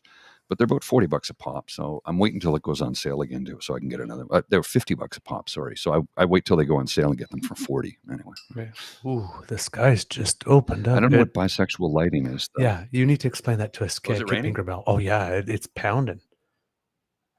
All of a sudden, I'm surprised you actually can't tell. hear it. I don't think it's raining here. I'm surprised you can actually hear it. Can't hear a thing. It's something fierce. Yeah, Kit Pinkerbell, what the heck is bisexual lighting? I want to know because I definitely want to, like Kid Jake, I want to try out that bisexual lighting. Kitland M provides us with an update from the Pan Am Games after 2 apparatus. Was that apparati? I'm not sure. Apparatus, plural. I'll just say after 2 apparatus, Canada leads in the team competition in men's gymnastics by 8 points. Woohoo! Oh, wow. There we go. They also qualified for the Olympics, too. Yes, it's the first time in a while that both the men's and women's team are both qualified. I think. Yeah, I think so. Yeah, these Olympics are going to be good. We have because we often. I expect our women's swimming team is going to clean up. Yep. But the thing is that summer.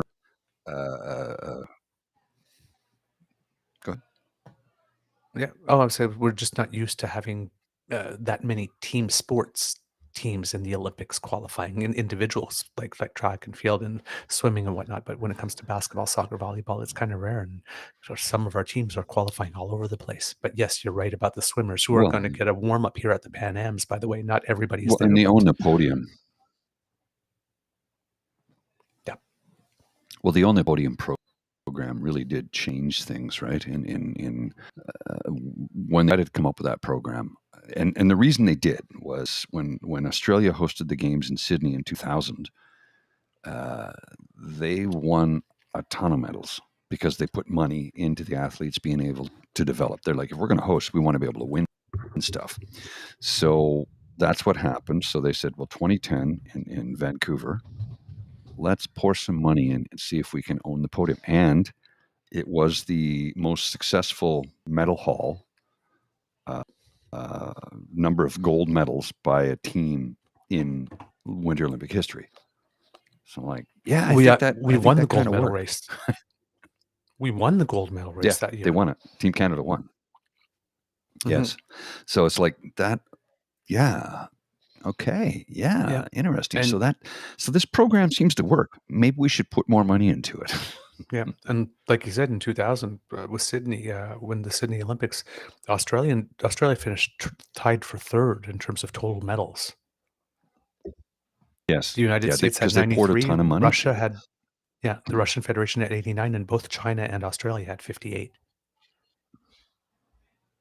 There you go. So it paid off.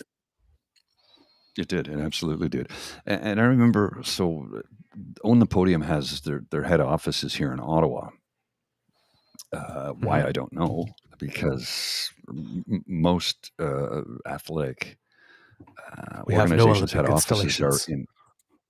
It's like most of that stuff's in Montreal or Calgary. And now there's some in Vancouver as well. But I had to go in and do some work in the office one day for them. They were, I don't know, was working on their network or something. I can't remember exactly what it was. And I walk in and I was talking to the receptionist, and I turn and I look and I see that office and I see the name on the door, and I go, and she goes, yeah. I go, she goes, no, he's not here. I'm like, oh, crap. She goes, you know what? Every time somebody comes in, and if they're of the right age and a delivery guy, is he? No. Alex Bauman was the head of the Own the Podium organization here in Ottawa. Mm-hmm. And I was in the office. I was there. He wasn't. I was like, crap, I'd love to meet him. He moved to us a few years ago. He got married, and he didn't have any family here. He was basically an orphan. So when his he moved to Australia, and that's where he is now, because he worked with he left he resigned his position and then moved with his wife to Australia. So and I believe he worked with the Australian swim team for. I mean, I don't know if he might Yes, he did. still be, Yeah. but for many years he was. I believe the head coach or the general manager or something. But yeah, he very well respected man. And it was just when he won, like Alex Bauman and Victor Davis. Those are the two I remember back in the day. Yes. Because when they, it was a big deal when Victor they won. Davis was a beast. Yeah. Oh yeah, really. It really was. Well, it changed swimming in Canada. It's like, we can win at this. What was it a buddy of mine said to me? He goes, "You ever notice that anything that has to do with water in Canada, we're pretty good at?" I go, "What?" He goes, "Well, synchronized swimming, hockey, curling, speed skating, anything that has to do with water, either frozen or unfrozen, we're pretty darn good at." And I went, I never thought about that before, but you're absolutely right. That is true. If the water is whatever, if it's frozen or frozen, we're doing in it or on it, and we're going to be world class at it. So, like, that's pretty but it's cool, really funny that you say it. You look at us in the Summer Olympics. Keep going. Well, you think about the rowing, all of our rowing sports, diving, quads, eights, singles, doubles, kayak, like anything to do with water in this country in the summer or the winter, we're really good at. Like, we're world class at it. Maybe that I think is pretty cool. Maybe that explains the team thing. Thank you very much. Anything that happens on a court, anything that happens on a field, and that's usually a team thing. Soccer, baseball, football. Yes, yeah. I mean, football was not part of the Olympics, but 2028 flag football will be. But all of those sports, it's like maybe that explains it. It's just if we can just find some way to add water to volleyball. What we call that water polo. No, that's more like hockey in the rink. But I just thought beach volleyball. We have won medals in beach volleyball. We're Regular pretty good volleyball, at that one too, because that's water adjacent. And beach volleyball is only in the Olympics too. It's played on a beach, right next to the ocean or lake or whatever the case. It is not played in court indoors. And the reason being, because beach volleyball is meant to be played outdoors, where because you get wind, sun, glare. The weather can play a factor. Yeah, it can play a factor. And that's how the sport is meant to be played. It's not meant to be played indoors ever. And think about it. It would really detract from the sport if all of a sudden there was no wind, the lighting was perfect, they weren't having the glare. And tennis is like that. That's too. what makes the sport the sport. Yes, yeah. Right. It's like the stats for players are different when it's indoors versus out for a lot of them. Not all of them. When you're at the high levels and you play everywhere. If you're Djokovic, you play everywhere, and they're but different surfaces inside and outside. Some people do better in windy conditions. Some when you got that sun that's really bright and glaring. Sometimes you're throwing the ball in the air and the sun's right in your eyes as you're serving, it disappears like this. That doesn't happen indoors. No wind, no right. So no, I mean, no, there's no environmental factor indoors, which is what I love about Canadian football. Unlike the Sky Dome, which had a roof over it for and BC Place is no longer indoors. That roof is open. There's an opening in the roof.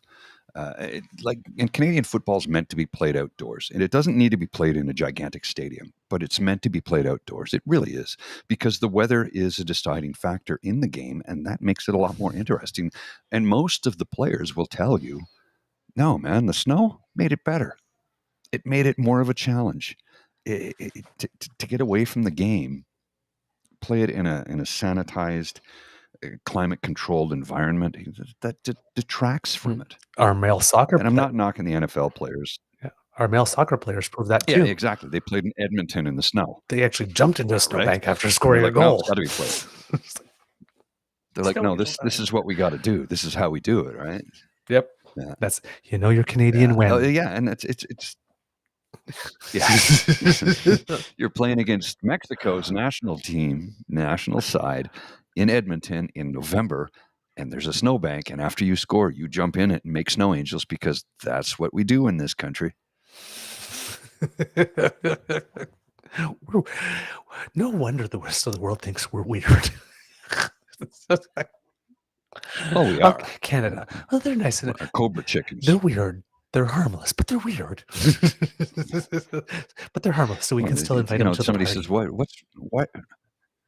It's like, why are Canada geese so mean, angry, and ornery? And I go, well, that's To balance it once a year, every spring during the solstice, during the equinox, we during the vernal equinox, we do a ritual where we take all of our anger and we give it to the Canada geese, like Care and Bears. they spread it around the world.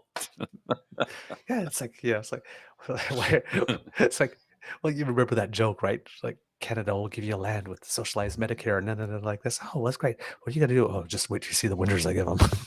Gonna balance it out. So the Yeah, Canadians yeah. are nice. Yeah. Our geese are not. Well, we're nice until it's time to not be nice. And Yes. if somebody says, "Oh, that's not true," I'm like, "Yeah, ask a veteran who's fought beside a Canadian." A veteran from another country who's fought. You guys are great to fight with because you don't take shit from anybody. Like, no, we're easy going. It's good. It's good. Yeah, we're having a good time. Oh, you shot it, my friend. Hey, this is the land of hockey. It's on now. This is the hand of hockey, lacrosse, and curling, man. I'm just saying. We know how to get elbows up. The geese, you're right, Pinkerbell. The geese did get the ass end of that trade. They are. I think the Canada goose is like a perfect example of Canada, right? We're small but mighty. I mean, yes, we're a big landmass. We're the second largest nation on earth when it comes to land, but there's only 40 million of us in the country, right? And we are small and mighty. And if you don't believe me, just talk to any serving member of any military around the world who's served with Canadians, and they're like, "You guys are badass." I'm like, "Yeah, I know we are. We're quiet and polite and respectful until it's time to not be nice. We're that Just guy. like Roadhouse, be nice. Yeah. Until it's time to not be nice." We're that guy at the club who's wearing a shirt that's a little oversized and has the glasses, and you take us home and the glasses come off and pick off the shirt and then boom, you go, oh my God, all of that was hiding under there? Yeah, that's us. Jeez, why are you hiding all that stuff? Because I know it's there. I don't need to let everybody know. I know. I know what I got. I don't need to tell everybody. It's just there. It's just there, man. And Come on. if I need to draw on it, it's there. That's the Canadian thing. That cool ass Canadian shit thing. Now, admittedly, we've got some dum dums up here, as we well know. I mean, a bunch of them are camped out in Castleman, just a few minutes down the road from here. Camp Bouncy Castle. I'm not getting political. I'm not. Yeah, exactly. Like we have our share of idiots too. Oh, just like every nation on earth. Every nation and every demo within it. Yes. I keep on telling you, right? The number of times I tell you about having met an unfabulous gay person. Oof. Yeah, you're like, huh? Did you not get the memo? Who trained you? Yeah, no kidding. Who recruited you? The person who recruited you did not get their toaster oven. That's all I'm saying. Oh, definitely not. They did not. They missed out on that deal. Yep. Oh, by the way, Kit Pinkerbell says where's that your toaster oven? bisexual. She says that bisexual lighting is a style of lighting that has traditionally been used to imply a character is bisexual. It's pink, purple, and blue, like the bi flag. I'm gonna have to start looking for that. In terms of movies, thank you. Yeah, I did not know that before. I did not know that before. I like purple because I find A driver needs help delivering. What? Oh, just a second. Can you please come down? Oh shoot! I gotta run across the street and take care of something. Okay. How am I going to be able to do that? This is complicated. Yeah. Yeah. Okay, I'm going to have to go take care of this. I got somebody at my apartment trying to get a delivery. Oh, okay. I'm just going to send him a message. Be right there. Be right there. Or I'll could need a they moment or two. or could they come to the front door of the pub? Well, no, because No. Okay. the drive is complicated, and they're not going to walk over, Okay. and they're not paid very well. So, yeah. So I apologize. Hang on, I got to take this call. Just a sec. All right. All right, I'll take over for now. So thank you, Kit Pinkerbell, for telling us what that was, because I had no clue. It's the first time I'd heard of it, and now I'm going to go to bed just a tiny bit less stupid tonight, thanks to you. So thanks. Let's see, what else have we got from the Kit saying here? Uh, Kit Pinkerbell, I got the remembers every weird detail I've ever learned kind of autism. I've got the well, not autism. I just have this weird ability to recall old jingles and commercials and old songs on command for some reason. Apologies. I'll be back in just a few minutes. I got to take care of this. I'll be right Okay. back. And also a weird ability to think of the most absolute inappropriate thing that could be said at any given time. Fortunately, my filter kicks in, but sometimes I often think about it, and if you see me sitting there just smirking, I'm probably thinking something I know I should not say. Kit Linda M saying it would make no sense to wear bathing suits to play volleyball indoors. Yeah, the logic's unassailable there. I like that. Paul Jake, yeah, think this is bad? They haven't even released the geese yet.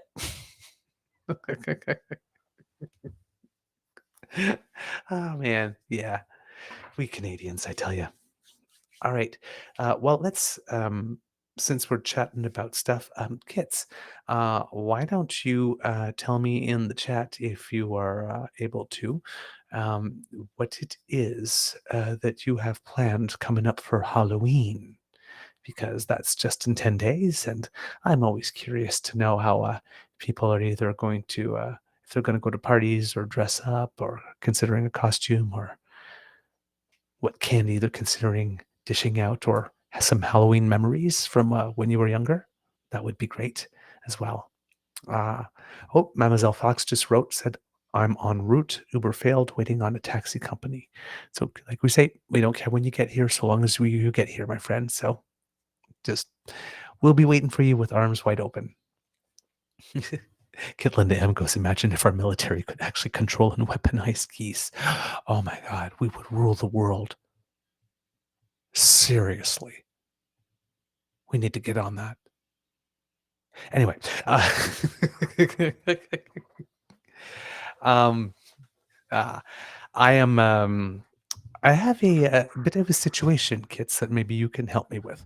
I have some auditions coming up, and I have well, let's say the first one is for "We Will Rock You," which is a musical based on the songs of Queen, and it's one that would interest me very much because you don't really get often an opportunity to sing rock, and as you can hear from my voice. There's a bit of gravel in it and it's a little muffled, which means I'm not the type of singer that when I open my mouth, I don't have Disney princesses just falling out.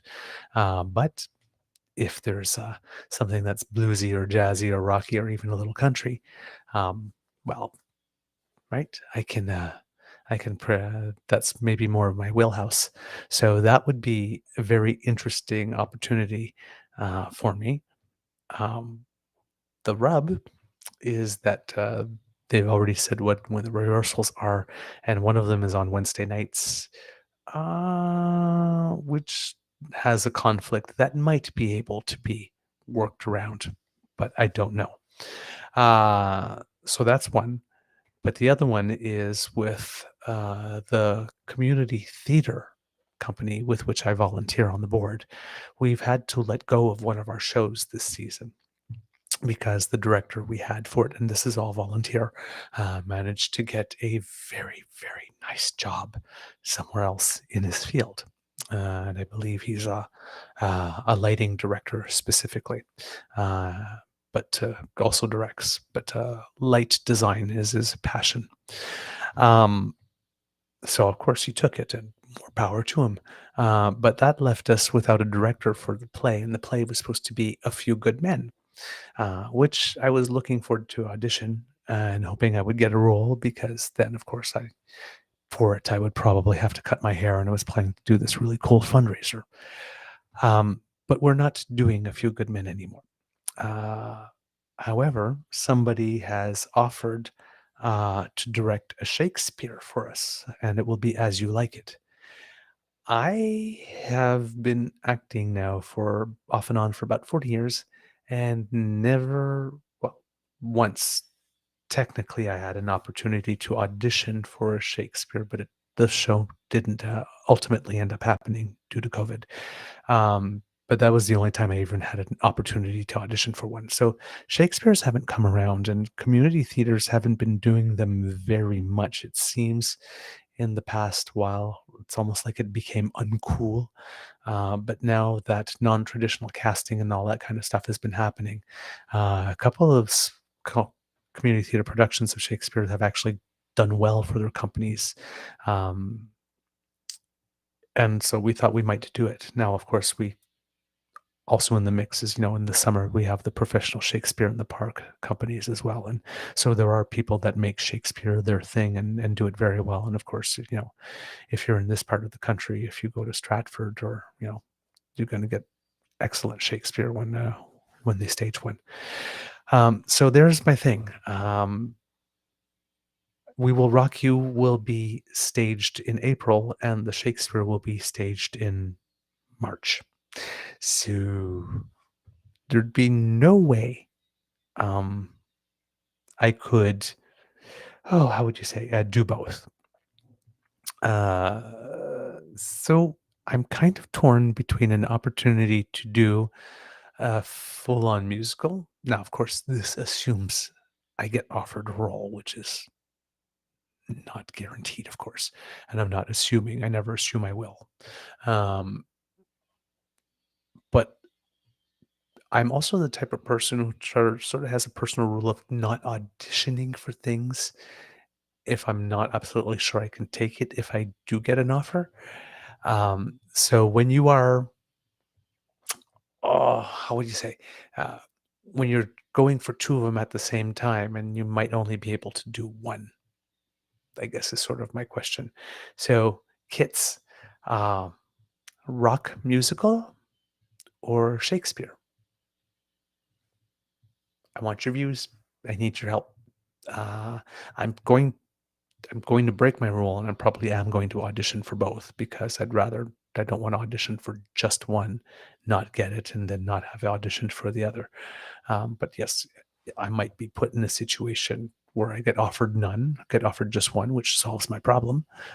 Getting offered none also solves my problem, but just it won't make me happy. Okay. But if you're not good with rejection, you shouldn't be an actor. So, um, but my my more concern is being offered both, because I have no idea how I would choose. So let's see what we have here for the Kits. We have Kit Elaine says Shakespeare. We have your old character Kit. I'm just going to call you Kit Jake, unless you insist on the Kit your old pal Jake. You tell me, sir. I love As You Like It. You got to get a part in this. Okay. What parts would you recommend, my good friend? I do not know anything about As You Like It. I don't think I've seen it. If there's a movie version, I haven't seen it, and we did not read it in high school. Pardon me for a second. We did not read it in high school. I went to a French high school, so we only read 3 Shakespeares throughout our time there, and then we read other stuff. So yes, let's see. Linda, what would make the best addition to your resume? What would you want to do most? Ooh, that's a good question. The Shakespeare would probably make the best addition to my resume because I have done musicals before. I just haven't done a rock musical before. So that would be it'd be sort of the same thing as musicals. I've never done a sort of like a Rodgers and Hammerstein or Gilbert or Sullivan that are more a little operatic. So in that sense, that would be different too. But it's in that sense that would be different. But the Shakespeare would be wildly different because I've not done any whatsoever. Let's see, Kit Linda, if you ever heard Freddie Mercury talk, you wouldn't think he could have sung those songs either. Okay. I guess that could be a thing.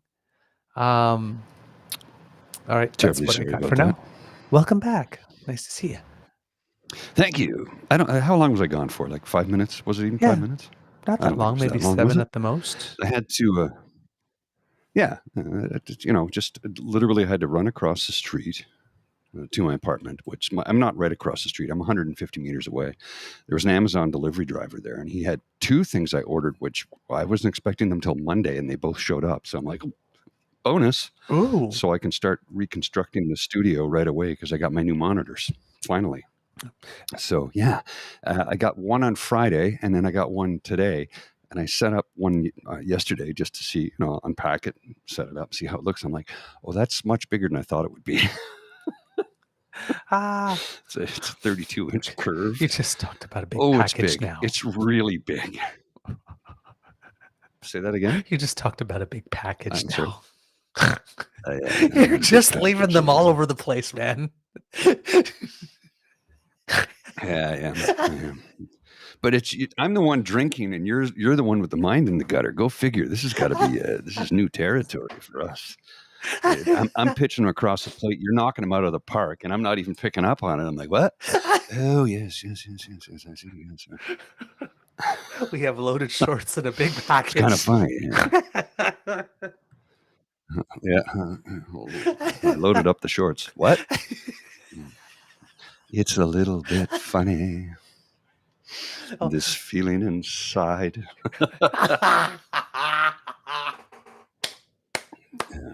You could tell everybody. Hold me closer, Tony Danza. You could tell everybody this is your thong. It might be quite skimpy. Someone's flossing. Oh God, Elton John is gonna kill us. Butt floss. Would you like some butt floss? Yeah. Jake, do you want to join us on the PubCast, Jake? I can. Here's the thing. I can put the link in the chat here. If you want to join us, it's up to you, sir. But I can't send you the link because my computer is really scronkly today, and I'm afraid to do anything outside of the norm. But if you want to join, I can. Screw it. I'll just put the link in anyway. If you join, you join. If you don't, you don't. That's cool. Okay. I'm just going to put it in the chat here. Let's see. Kit Linda M. I love Queen and dislike Shakespeare on literary grounds, so I'm biased to the rock musical. Okay. Kit Elaine says Shakespeare. All right. Kit Jake says the Kenneth Branagh version of As You Like It is pretty good. I might have to check that out. Let's see. Kit Christopher says Queen's music will demand a huge range as my guest vocal range. Do we know what Shakespeare? Yeah, As You Like It is the one, Christopher. Let's see. I do enjoy being difficult, but Jake, I do enjoy being difficult, but call me as you like it. I'd recommend playing Jacques. Jake, okay, I will look for that. Oh Lord. Let's Jake see. Jacques. Seems like a good moment for the red Speedo. Okay, that's. And let's see about Halloween. I got Kit Pinkerbell saying Halloween is my favorite holiday, but the day after is even better. I get so much costume stuff for cheap. Yes, same thing for candy. Same thing for candy. Well, Bridget, if you like candy, she's and I asking me love what candy. my Halloween costume is going to be this year, and I haven't told her. And I Red said, Speedo. no, you'll just have to wait till Halloween to find out. Angry Speedo Man. Well, I'm going to be over at Herb's helping her hand out. Well, And that's what she Oh, says. Are you okay, going to then, wear a yep. Speedo for Probably Canada not Day? angry. Or for Canada Day, for Halloween? I'm like, no, I'm not going Not in to front of the I'm not going to kids. wear the Speedo. I'm not doing that. No, but that's just, I'm handing out candy for a 55-year-old man in a red Speedo handing out candy on Halloween night. That's kind of weird. No, I Yes. have another costume in mind. It's simple. I'm not going to tell you. I'm not going to tell you. You'll see the photos when she posts them. But it's simple, and it's going to work perfectly. It's going to work so well. I'm like, I've been thinking about doing it for the long time, but there was like 2 things I had to do to make it happen, and I decided to do them. So it's going to happen. All It's right. easy, it's simple, and it will be very apropos. Now, Jake says, by the way, fellows, my Halloween celebrations will include the premiere of Fight Night Animated. Oh, The cool. premiere. That'll be fun. So was just wondering, is the one that is it the one that we did that will be premiered, or were we a test run, and then we're doing that? And if there's a new one, is Pixel Beaver and Pixel Grizzly part of the evening card? I'm Did you see your I'm Pixel eager to see Grizzly? it. Yeah, I did. You did? Yeah, I did. I liked it. I Yeah, like mine too. thought it was cool. That inspired me actually, because It was very cool. when I did the mustache for Madeline, that's what inspired me to do the Beaver Jake. I sent him a picture of it a while ago when I had less beard and all mustache, and I think the day that I Right. couldn't get the makeup off, so the mustache was darker. We're ill-fated. My voice Oh, is I'm gone. sorry to hear that, Jake. Oh no! Oh no! You lost your voice. Oh my! From doing the Joker. So the Joker, huh? Like I could see losing my voice if I was doing Batman, because the Batman voice is always very dark and very. But the Joker voice is, well, you see, I'm gonna show you a magic trick. Watch this. I'm gonna make this pencil disappear. It's gone. I sounded not like Heath Ledger in that. Who did I sound like? I sounded like more like Owen Wilson. I was doing the Owen Wilson version of the Joker. It's gone. Unintentionally. I just heard it in my headset. I'm like, oh, that's Well- Owen Wilson. That's not Heath Ledger.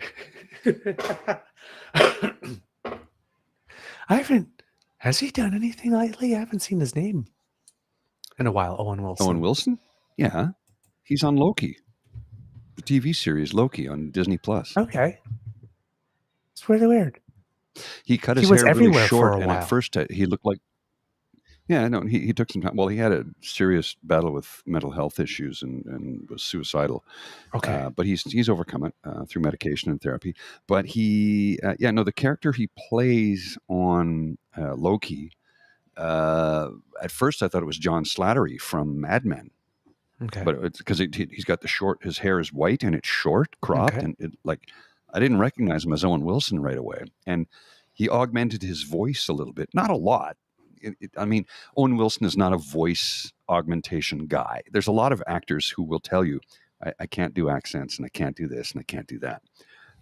So they always, you always see them. It's still the same person playing the character, Mhm. which is what I thought about. And I'm coming full circle here, back to the Joker and Heath Ledger's version of the Joker, winning the Oscar for that role posthumously, which he deserved it. He absolutely deserved it. And I say that because 5 minutes into watching the film, I forgot I was looking at Heath Ledger. Mhm. He disappeared into the role. Like he changed his body movements, his mannerisms, his voice, everything he did. It's not Heath Ledger. And even though he did that very, very well for Brokeback Mountain, I still knew it was Heath Ledger, right? Mhm. Yeah. Like he really became that. And I'm not taking anything away from his ability as an actor, because in the role of that he played in Brokeback Mountain, he played like a good old cowboy with a bit of a slangy accent, and he did an amazing job of it. Oh yeah. But he took it to a different level when he did the Joker, and it earned him the Oscar, and he deserved it. It's sad that he died so young, because my God, the body of work that he had Already. that we'd be gifted with had he have lived, right? I mean, he had an incredible body of work to begin with. Yeah. Can you imagine what he'd still be doing? Like, that would have been his first of many Oscars, I'm sure. Oh, I'm yeah. sure. Yeah. Because that was a talent that you don't see often when it comes to that. Yeah. Well, it was the same. It was similar for Chadwick Boseman as well, right? He did. Yeah. Well, Nobody I mean, knew he was sick. No, nobody knew he was sick. But like he did the Black Panther, and a lot of people discovered him there, and thought, oh my God, like. But you look back on his career like this, and he was in Marshall. Oh, he disappeared. Right, like this. Yeah, he was in. Yeah. He was in the. There was a movie I think where he Get On Up, where he played James Brown. James Brown. 42, And where he he played disappeared Jackie. into the character. Yeah, exactly. Jackie Robinson. Jackie Robinson. I mean, he disappeared into the character. He was a transformational, gifted actor. Ma Rainey's Black and it's Bottom a shame that he died so young. as well.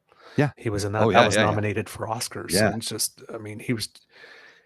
Oh my God, Well, the things. and give it up for Viola Davis in that film too, because Yes. she disappeared into that role. Because I'm like, that's Viola Davis. Yeah, Holy really. shit, I didn't even recognize her. And then she had the other Didn't movie. recognize her. She disappeared.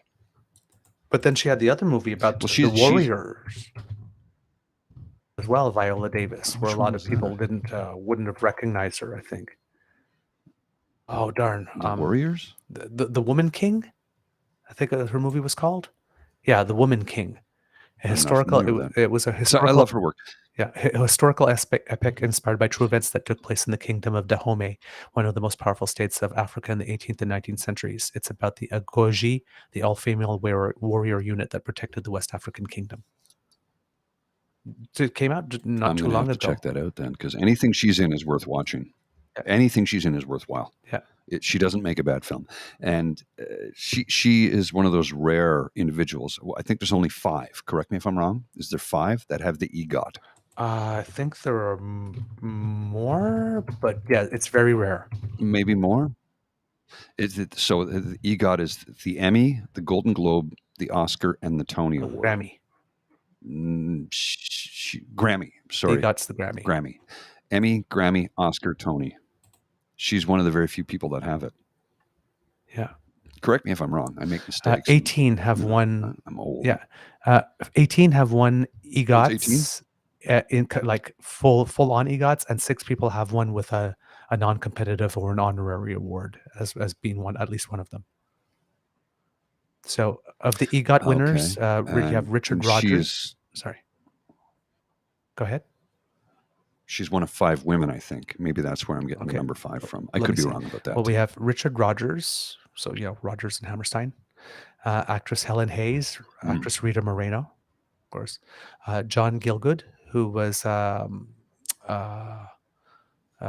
best won the. He's a Grammy? Yeah, Grammy for Best Album for Children, The Emperor's New Clothes in 1980. Because he won the Best Supporting Actor for Arthur in 1982. And his Tony was as a director for the play Big Fish, Little Fish, and not as an actor. Okay. Audrey Hepburn, of course. Marvin Hamlish, Jonathan Tunick. He has his Oscar was for Best Original Score in its adaptation, so he's a musician for A Little Night Music. Mel Brooks, Mike Nichols, Whoopi Goldberg, Scott Rudin, Robert Lopez. Yes, I knew Whoopi. Yeah. Andrew Lloyd Webber, Tim Rice, John Legend. Oh, really? He did that very fast. Alan Menken, Jennifer Hudson. Well, she did that fast too. And Viola Davis, of course. Yeah, no, J-Hud came out of nowhere. Yeah, and Viola Davis. J-Hud came out of nowhere. I mean, she did American Idol. Yeah. and didn't win. But I think she did okay in the end. Mm-hmm. She's an EGOT. Mm-hmm. There's only 18 on Earth, right? And then the non-competitive ones. Let's boil this. Are Barbra Streisand. Because she got a special Tony in 1970. Barbra Streisand never actually won a Tony. I just learned that today. That is a fucking crime. Right. Liza Minnelli, her Grammy award, she never won a Grammy. She won the Legend Award. How does Liza Minnelli not have a Grammy? How does Barbra Streisand not have a Tony? James Earl Jones, got an honorary Oscar in 2012. Harry Belafonte got the honorary Oscar at the Jean Hersholt Humanitarian Award in 2015. Quincy Jones. One of the sexiest men that ever lived, Harry Yes. Belafonte. I mean, Yeah. damn. And Quincy Jones. With all the movies he scored, like this, has the Jean Hersholt Humanitarian Award Oscar, but not an Oscar yet for anything he's composed for film. Well, and then Frank Marshall is the other one, who got the Irving G. Thalberg Memorial Award Oscar. But I guess he was was a sports person, and so for document his Oscars. Sorry, not his Oscars, but. He was a producer on a musical, but he had like a long documentary, The Redeem Team, for which he got an Emmy and that kind of stuff. So it seems that he had more of a sports background. But there you go. Cool. Well, but you might be right about women. I'm just checking 3, 4, 5, 6. So yes, she was the 6th. Viola Davis was the 6th woman to win the full EGOT, and she's the most recent. You have to go. So there were 5 before her. Right. So people joining us, 2 people joining us, one in studio or on site, and one, I'll back the camera up in a sec, and one online. So this is my buddy Alex. I'm going to try and bring him in online. My computer, promptly. So this is Alex. He's in Calgary. Hey, Alex. Let me just. How's it going there? Can you guys hear me? Hey, buddy. Absolutely. Yeah, we can hear you. We can't see you though. Oh yeah, I just got back from. You got no. Yeah, I look like this now. Oh, there you are. I just came back from a run, so I'm not looking fantastic yet. Really, that's not looking fantastic. Well, thanks for saying that. Well. So yeah. Look who's joining me. Oh, who do we have over there? Gentlemen. Bridget. As I like to say, the sausage party is over.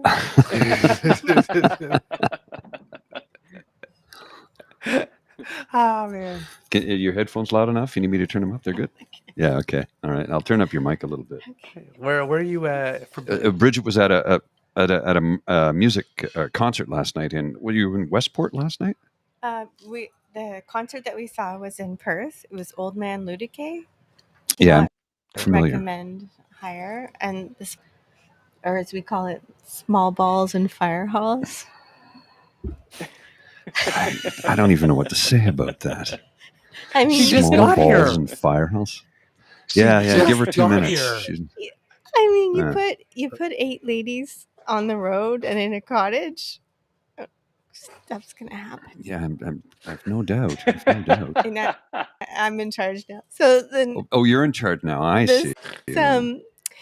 My awesome friend Kathy hosted us, and she's just the most gracious person ever. And this older gentleman came over to give her a quote on some cottage work, and and we were doing jump shots in front of the lake. We were trying to get shot, and he's just like, "What the hell is going on here?" I'm like, "I think we just made your day." And he's like, "Can I take a picture of y'all?" And I'm like, "Yep." You know, when you I'm said sure jump shots, I was 100% imagining that you're like had to take a shot and then jump basketball, or something like that. Yeah, well, good point. But I was thinking something a bit more debaucherous, you know? Exactly. Well, she plays a lot of basketball, though. That's the thing. Oh, she yeah? plays a lot of basketball. Now I have to tell you how my day started. So, one of my friends who's with us she's very Finnish, and she doesn't get cold, and she loves cold water swimming. And she's like, I'm going in a lake. I'm like, well, you're not going by yourself. It's October. I'm going to come with you. And I was like, so this morning I started my day in a bikini and a fur coat. Well, that's... You know what? That's an interesting way to start the day. There are movies that start that way. Yeah. So I'm told. And she also had a fur coat on. We're in bathing suits and fur coats, and then we're going swimming. And I'm like, yeah, absolutely. Wow, chicka, wow, wow. So let's do the introductions. Yes, so please. this is my buddy Alex. We've been friends for It must be almost 20 years now, eh, buddy? Yeah, we go. It's got to be go close to that. quite a ways back, actually. Yeah, it would be about 20 years. I think I moved Yeah, to about Ottawa 2000. back in Yeah. 2002, maybe 2003. And I met you in 2003, so it's 20 years we've been buddies for. One of my best friends in the world, a sweeter man you will not meet, a better looking man you will not meet, and he's just a really a great guy. And we had a nice long chat last night because we hadn't talked in a few weeks. He came up this summer. He was here, and I'm trying to coordinate my schedule so I can go out and visit him in Calgary. Because he's out in Cowtown, and he just got back from a hike. Looks like you got some sunny weather there because it's pouring rain and miserable here. Well, is it raining right now? Yeah. Oh, it stopped here. So you guys, That's why I'm having a Guinness. Sent it up. It's Guinness weather. I think we sent it up because it stopped over here. The sun's coming out now. Oh, beauty. Oh, is it? Okay. Nice, Yeah. nice. Because like a couple seconds ago, it was just pounding. Well, seconds, maybe minutes now. Cool. Sometimes we get the weirdest weather out here, though. Like, especially when you get to, like, you turn the corner from August, suddenly every single day you can have snow in it. You can have, just crazy heat. You can have rain. It's like sleet. It's crazy. Like the weather out here is, you gotta have, this is in Calgary again, you have to have layers. It's like you bring everything every day, everywhere you go. Yep. What brought you to Calgary, good sir? I grew up on the prairies. I'm from Saskatchewan. And so when I moved out to Ottawa years ago, it was to work for various crown agencies in the finance world. And that's my paths kind of crossed with Paul just through some friends I met along the way. And then, of course, the friendship with Paul has been enduring since then. Now he's a great guy.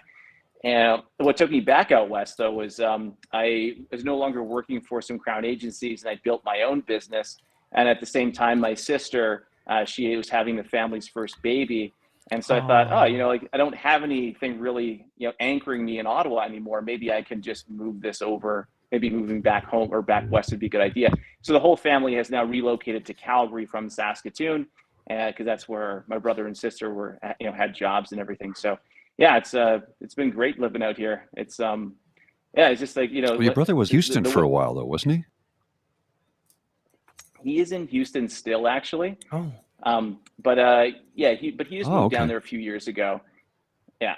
But that's sort of like our Christmas plan all the time now, is to head down there because it's nice and warm. Yep. Wasn't he living in London for about a year or two as well? Near the Cutty Sark, if memory serves, because I remember I was on the Cutty Sark. And I sent pictures and you go, hey, I've been there. My brother lives close. Yeah, he was like a block or two blocks. 2 blocks from the Cutty Sark. Yeah. That's a very expensive part of London. The flat that he lived in apparently was £2 million. He was renting it, but it was a £2 million flat. And I think I forget, he was paying like £2,000 a month to live there or something. So I'm not sure how you make money on something like that, but anyway, that's a pretty poor economic return there for whoever owns that flat.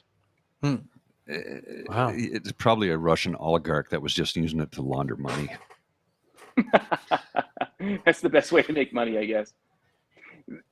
Yeah. Apparently. So, anyhow, London wasn't for him and his family. They found that what he wanted to do was just pile in his car, go to Costco, load it up with food and everything, come back home and just kind of be done shopping for a week or whatever. But over there, it's like, especially if you live downtown, you don't have the storage space for it. You don't have the refrigeration. You don't even there are dishwashers for basically one person, right? Yeah. And so now he lives in Texas, and it's the exact opposite. Garbage pickup is literally every day. You do not have to separate your recycling from your trash. The houses are it sounds like 3,000 square feet. It's got a pool, a waterfall. It's ridiculous, And he bought it for and he paid like $100,000 for it too. Exactly. Yeah. Wow. I bought my house for 3 raspberries. Yeah. So anyway, that's the life in Texas, though. It's like uber convenient. Cool. Oh, that's the thing about Texas, though. You can it's insane how much house you can buy in that state for not a lot of money. Okay. Well, yeah. I'll be Do you right remember a bunch of years ago? I went down our to visit. buddy. Yeah. Don't say his name. James Coop. Don't say his name. Sorry. Yeah. Okay. Sorry. Don't say his name. A buddy of No, ours. no.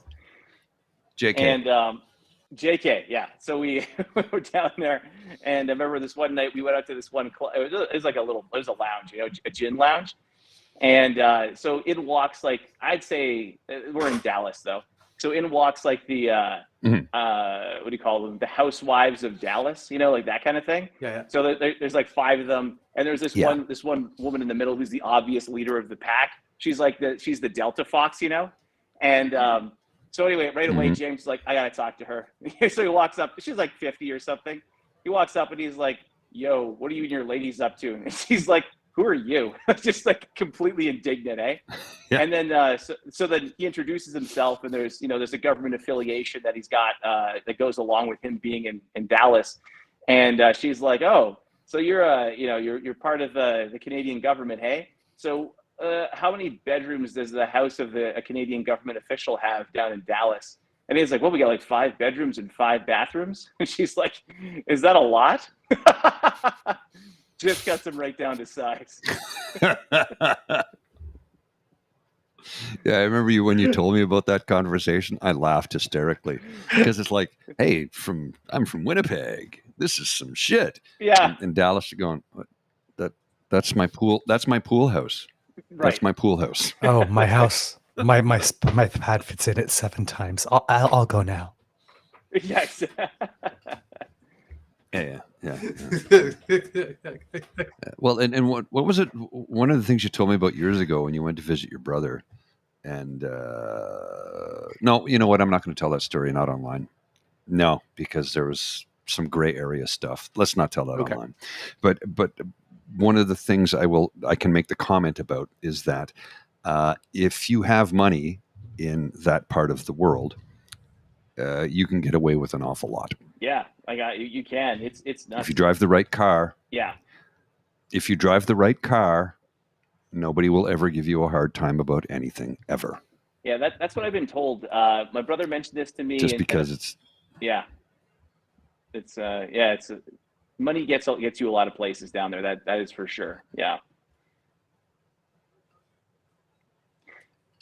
So what? And he's still there, eh? Oh yeah, he's down there. We'll see what they choose to do, but I know that especially what's been happening with abortion rights and so forth, or women's rights, I should say generally, but abortion in particular, he's not super keen on any of that, and his wife isn't either. So their kids are pretty young at this point, so it's not an immediate concern, but they would like to probably move away at some point in time, it seems. Yeah. Like it's sort of weird when you start to see freedom. People's rights being stripped from them. Yeah. They're all about the freedom pounding place, and then they strip it away. Yeah. Yeah. It's like some freedom, just not a lot, Yeah. Not a lot. Yeah. We got a bit of a delay here. The laptop I'm using it's near the end of its service life, so. Although it does function relatively well, I've got a lot of stuff on it today and a lot of equipment patched into it. It's just a little bit slower than normal. So yeah, the delay is noticeable, and I apologize. Need to put your headset on, babe. Oh, you're sitting on the cord.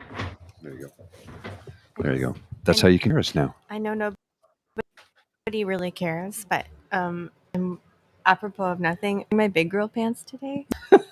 She actually is wearing like some serious.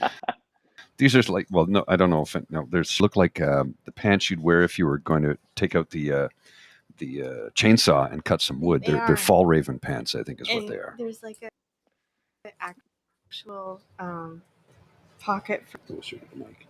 Okay. There's a pocket for an axe, but I'm not allowed to have one because I. Well, we live in a city. You can't walk around. Cut my hand off. There's a good possibility of that. I just like to say that I am It's- wearing pants with a pocket for an axe. Like, I think that's That it's sounds kind like of badass. perfect. It's an axe pocket.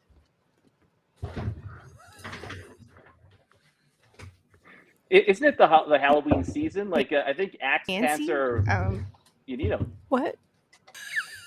Axe pants are great Well, for the Axe pants, for that's- Halloween. my my neighbor Nancy, who's like 10 times wearing them, her husband gave her an axe for Christmas, and I'm just like, damn. She's got like, I got nothing on you. I have a couple of X's. Oh, just you knew that was coming. Yeah, Thank you. Let's talk about all of them. No, we're not doing no, that. Good, thank you. Thank you very much. Well, it's so sweet of you. So there was hey, a few other people Here's that the thing, though. If were you're going to supposed ask to him about actually his exes, join us in the pub today, but no, we don't. No, Nope. we don't. I Nope. do not. Do not no. like to hear about them. No, but here's the thing. Unless If you ever that- want to have a hard conversation and you have the axe pants on, make sure you have an axe with you and then pull it out and say, I need to ask you a question. You know what I mean? I need to ask you a question. That is excellent. That's good. That's Like good. this is all about relationship tips today. Well, Thank you for that. Well, she gave a relationship tip last couple of days ago in the show. She's like, so if you want to get out of doing chores or dishes, do a terrible job. And then they'll ask you to never. That's not good relationship advice. It's excellent. And also, she can't do dishes in my house ever again. Like, I'm not Well- allowed to do cook. No. I'm like, I think I'm winning. Yeah, I'm like, you can't cook for me anymore. What? I love cooking for you. Yeah, but my kitchen is destroyed. It takes me a day to clean it each time you cook. I'm like, there's grunge inside handle of my microwave. How did that get there? Why is there tomato sauce on the cupboards next to the floor? And what hangs off the stove that I used to dry my hands with after I wash them? Sauce. You used it to wipe up the sauce, didn't you? It's not. I have a roll of J-cloths there for that purpose. I think it was the greatest compliment. He's like, you cook like my mother. Yes, she does. I Yeah. love Dorothy. I mean, I love my mom. My mom will be the first one to tell you, yeah.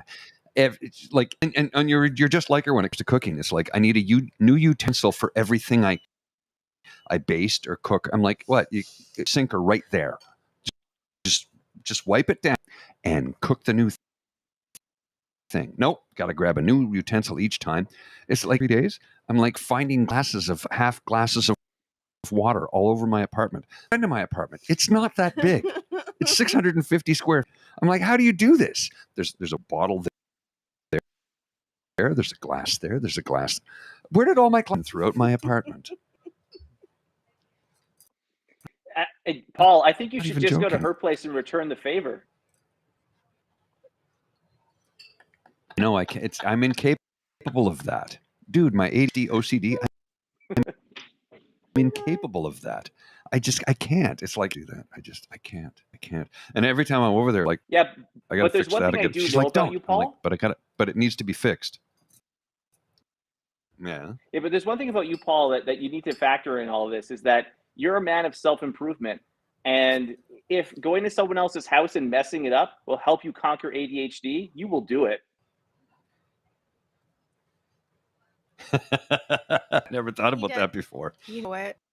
I am going to throw you under the bus, but we'll eat, like eating something on the couch, and then there's a plate on the couch and a glass, and he just walks away. You don't see that. What? The plate of food you put on my couch and spilled everywhere? No, at my house, he'll just be like, well, I got to go. I have to go do a jazz cast or something like that. Your dining room table. Mm-hmm. That's not true. When have I eaten on your couch? Ooh, that time that you left the plate on, a dirty plate. One time. this, I'm going to own this for the rest of my life, right? You know that, right? So you got the plate happened It's- once, it's and forever. you returned I it have- 1,000-fold. Hey.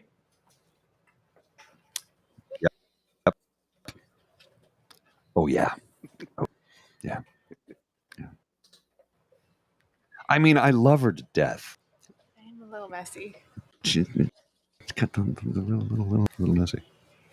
And I have ADHD, OCD, depression, anxiety. Yes. I'm just wondering, can we bring up, can we talk about roommates sleeping in a person's bed? Yes. Yeah, we can do that. We can absolutely do that. Okay, I'm looking for opinions on this one, okay? Gus, I'm going to step away for a minute. I got to Okay. see a man about a horse. But please converse amongst yourselves. Okay, so this is my story, and I need to understand how a reasonable person would react in this situation. So I had a roommate, and he was paying rent. So I owned the place, and he was paying me. And we have separate rooms, except that I came back from a business trip one night. It was like 1 a.m, and I threw back the sheets on my bed because I was gonna just throw myself exhausted onto the mattress, and I saw my roommate's watch under my sheets. And so I go, and the next day I decide that night I'm just gonna go ignore that I saw the watch, just like forget about it so I can go get some Z's. And so I just like go to sleep, and I just thought, like, you know what, if he strangles me in the night, I'll be like, I'll be okay with it. Anyway, so I didn't die that night. I woke up the next day, and in the evening, I go and confront him. I said, like, hey, I found your watch. I said, hey, is this your watch? Just in case it wasn't his watch. It was like, hey, is this your watch? He says, yes. And I go, I found it in my bed. And he's like, oh, that's super weird. And I was like, yeah, it is kind of weird. And so then I said, how did the watch get there? He goes, oh, I probably just up there rummaging around. I was like, it was under the sheets though. And then he's like, yeah. Then he kind of goes silent. And I said, were you sleeping in my bed? And then he says, I did. So then I told him he had to leave. I terminated the lease, and I just said, I'm not comfortable with this. And so I said, you got to go. And then he did. So did I act rash in this case? Okay. No, I think your roommate said it best. Super weird. That's super weird to do that. Thank you. Actually, a similar situation. I was renting a room in an apartment that somebody else was renting because I had to be in Montreal a lot for work, a couple of days a week, but not full time. But rather than hotels and all that kind of stuff, I just, would you like to have a roommate who's only there 8 days a month? Right? Yeah, sure. As because I would like to be able to cook when I'm there and not have to spend $30 every time I eat, as well as, and pay $150 for a hotel. So I'll give you X number of dollars a month for that room.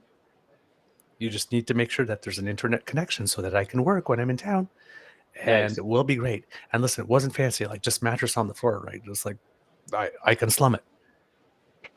I came back to work. We did this in September and signed a lease for a year to do that.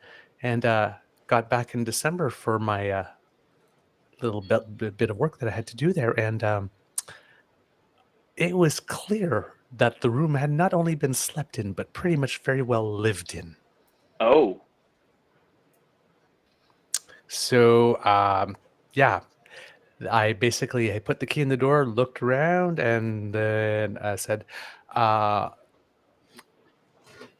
supposed to be staying here. I paid for the whole month, but it seems that there's somebody else here right now. So,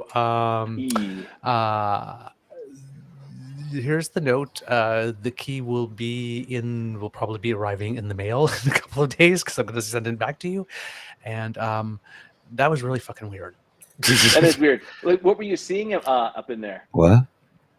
What was I? What?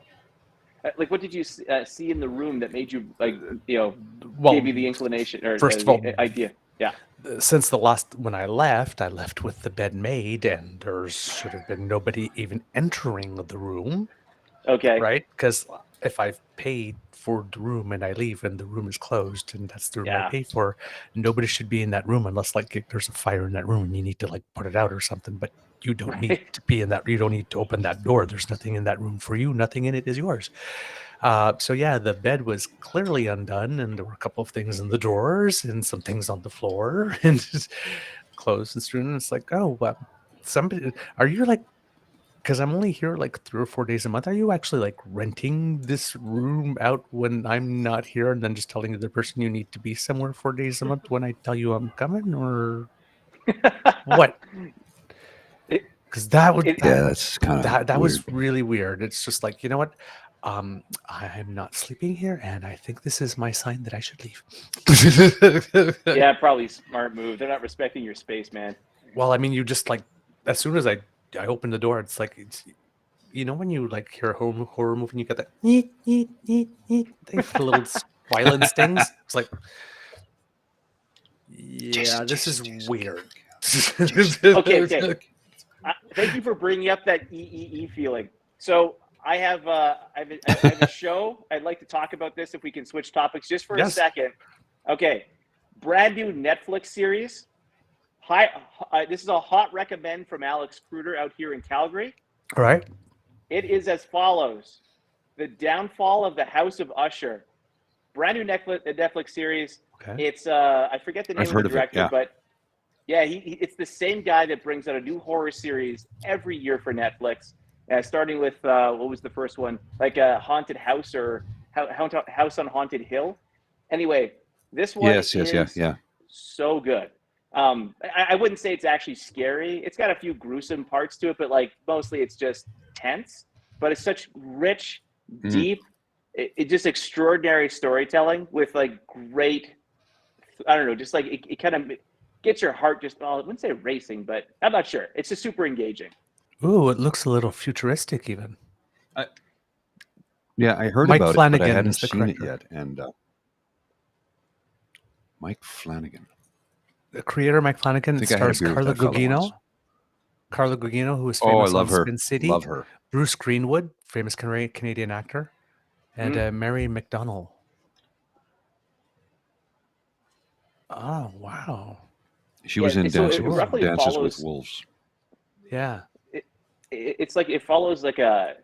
It's inspired by the works of Edgar Allan Poe, and so yeah, like if you, I don't know, whatever. Like there, I don't know Edgar Allan Poe that well, to be honest. I wish I did, but just Quote if you the remember Raven, back to nevermore. like season 1. Yeah, well, that's actually what it is. It's the Raven is a major character in this series.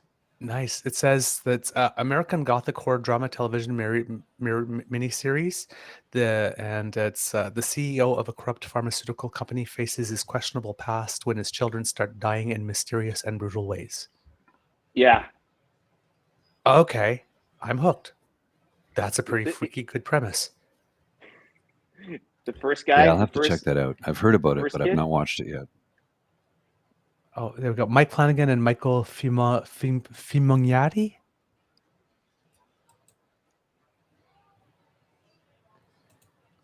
Is that the person you were thinking about? Don't know. I think just Mike Fimognari? Flanagan was the. Yeah, that's the director. I'm pretty sure. Flanagan. Okay.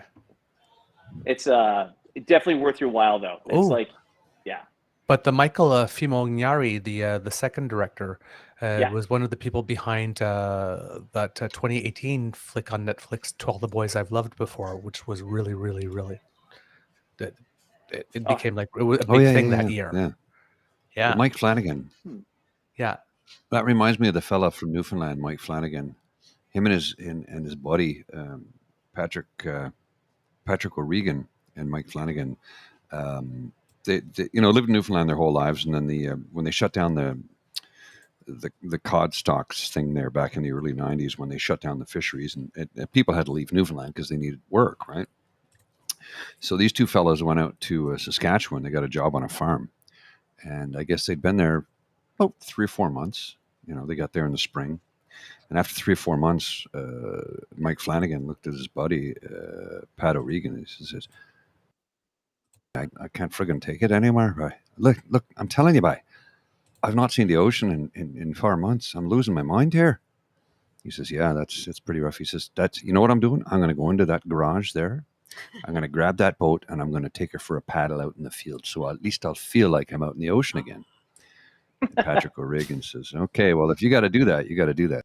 So the next thing you know, he's out there in the middle of the field and he's just paddling for life, for the life of him. And it's like, good Lord, man, what are you doing? You're out in the field. So Patrick goes over to the farmer. He says, listen, I got to tell you, Mike Flanagan there, he's kind of lost his mind a little bit. He's not seen the ocean in 4 months and he's lived next to it his whole life. So he went into your garage and took your boat out and he's out in the middle of your field out there right now, paddling away for like there's no business. And the farmer looks at Pat O'Regan and he looks up at Mike Flanagan out there paddling away and he goes, that son of a bitch. I'm gonna have to fire him for this. I'll tell you, this is what I'm gonna have to do. I'm gonna have to fire him for this. And if I could swim, I would go out there right now and kick his arse. It's a joke. It's a joke.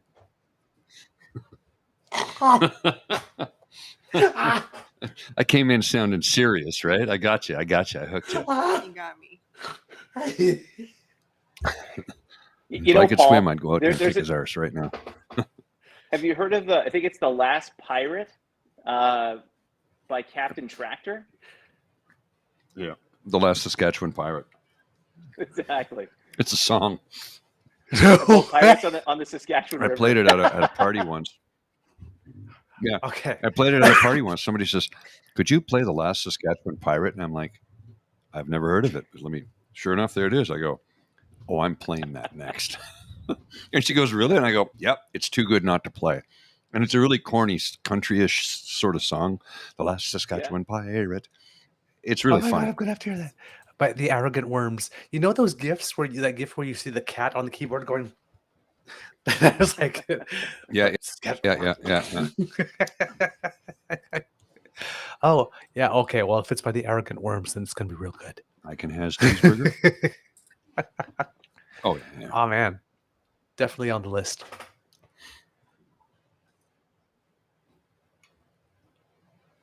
Oops. Is food arriving? So, Oh, no, she's wrapping herself up in a scarf. We have a Just scarfing. I'm just scarfing up. We have a plate of fries right here. I remember years ago, Alex used to say things like, and a few people really believed him. He goes, oh no, on Sunday mornings I go to the library and read books to kids.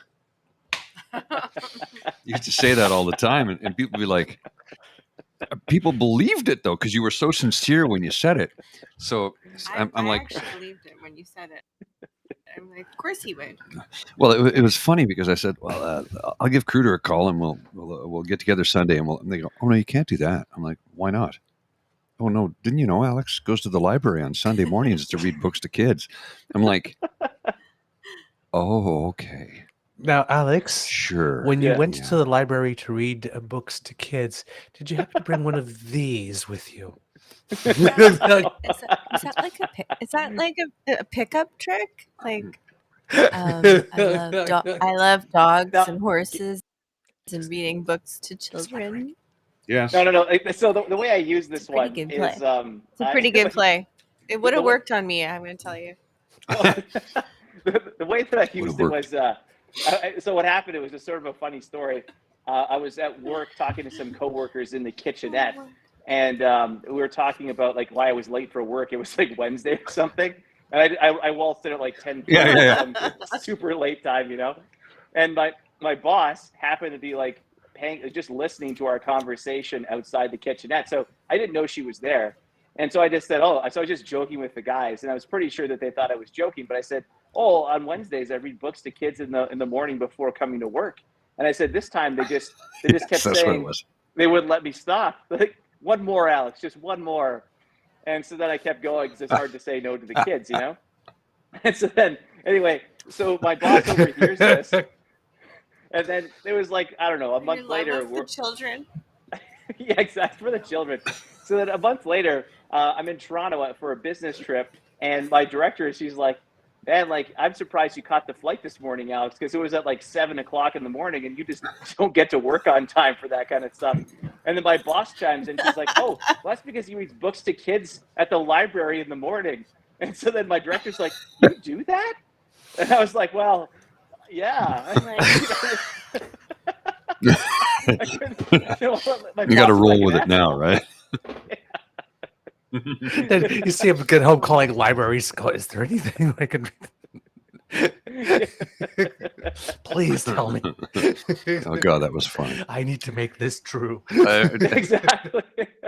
How many times did you show up? How many times did you show up at an airport or the Ottawa airport? I think it was for a business trip that was like 3 weeks out. You're like, oh my God, I'm late for the flight. I'm late for the flight. Like, sir, this is 3 weeks from now. What? Well, okay, that was a little bit of it's close, but it did happen. It did happen. So the story on this one was still I was at Telesat again, same company. Hang your head and be like, okay, I'll come back. Well, it was like I was super embarrassed, but like, so what happened was I was going through like a really busy period. I was trying to get work was crazy busy. I remember. Putting also through training, and then at the same time, outside of work, I was trying to get this a video game company started with a bunch of guys, and there's a competition, a bunch of stuff. So the point was, I wasn't sleeping for it was probably about 10 or 14 days. Or maybe like a couple of hours a night. And so I started I got so tired that I was having hallucinations. And so my worst nightmare was that I had to go on a business trip. And that was something that was the prospect of having to do it at the end of this second week. And so, but I was, if I had to do it, I was like going to make sure I was there on time for it. So this one night I went to bed at 2 a.m. and I got up at 4 and I was at the airport by 5 to go catch this flight down to Toronto. And I went over to Air Canada to check in, and they did not have my reservation. Went to WestJet to check in. They didn't have my reservation either. And then I was like, I guess Porter? Like, I wasn't sure what to do. We never flew with Porter, but I guess maybe I just missed something. Went to go and check in there, and I wasn't there either. So I was like, what the hell's going on? And so then I checked my email again to go find the email that said that we were going down. I was supposed to be catching a flight, and it didn't exist. It literally didn't exist. And so but I was pretty sure that my boss and my director were going to be at the airport any minute. So I had to ditch the airport as quickly as possible so they didn't catch me there.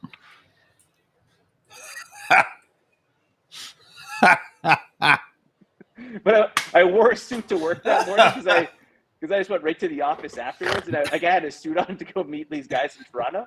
And so then they're like, not only was I early to work that day, but I was wearing a suit. Like, what is going on? Like, do you have a job interview? Anyway, it's just the real story was that I was hallucinating.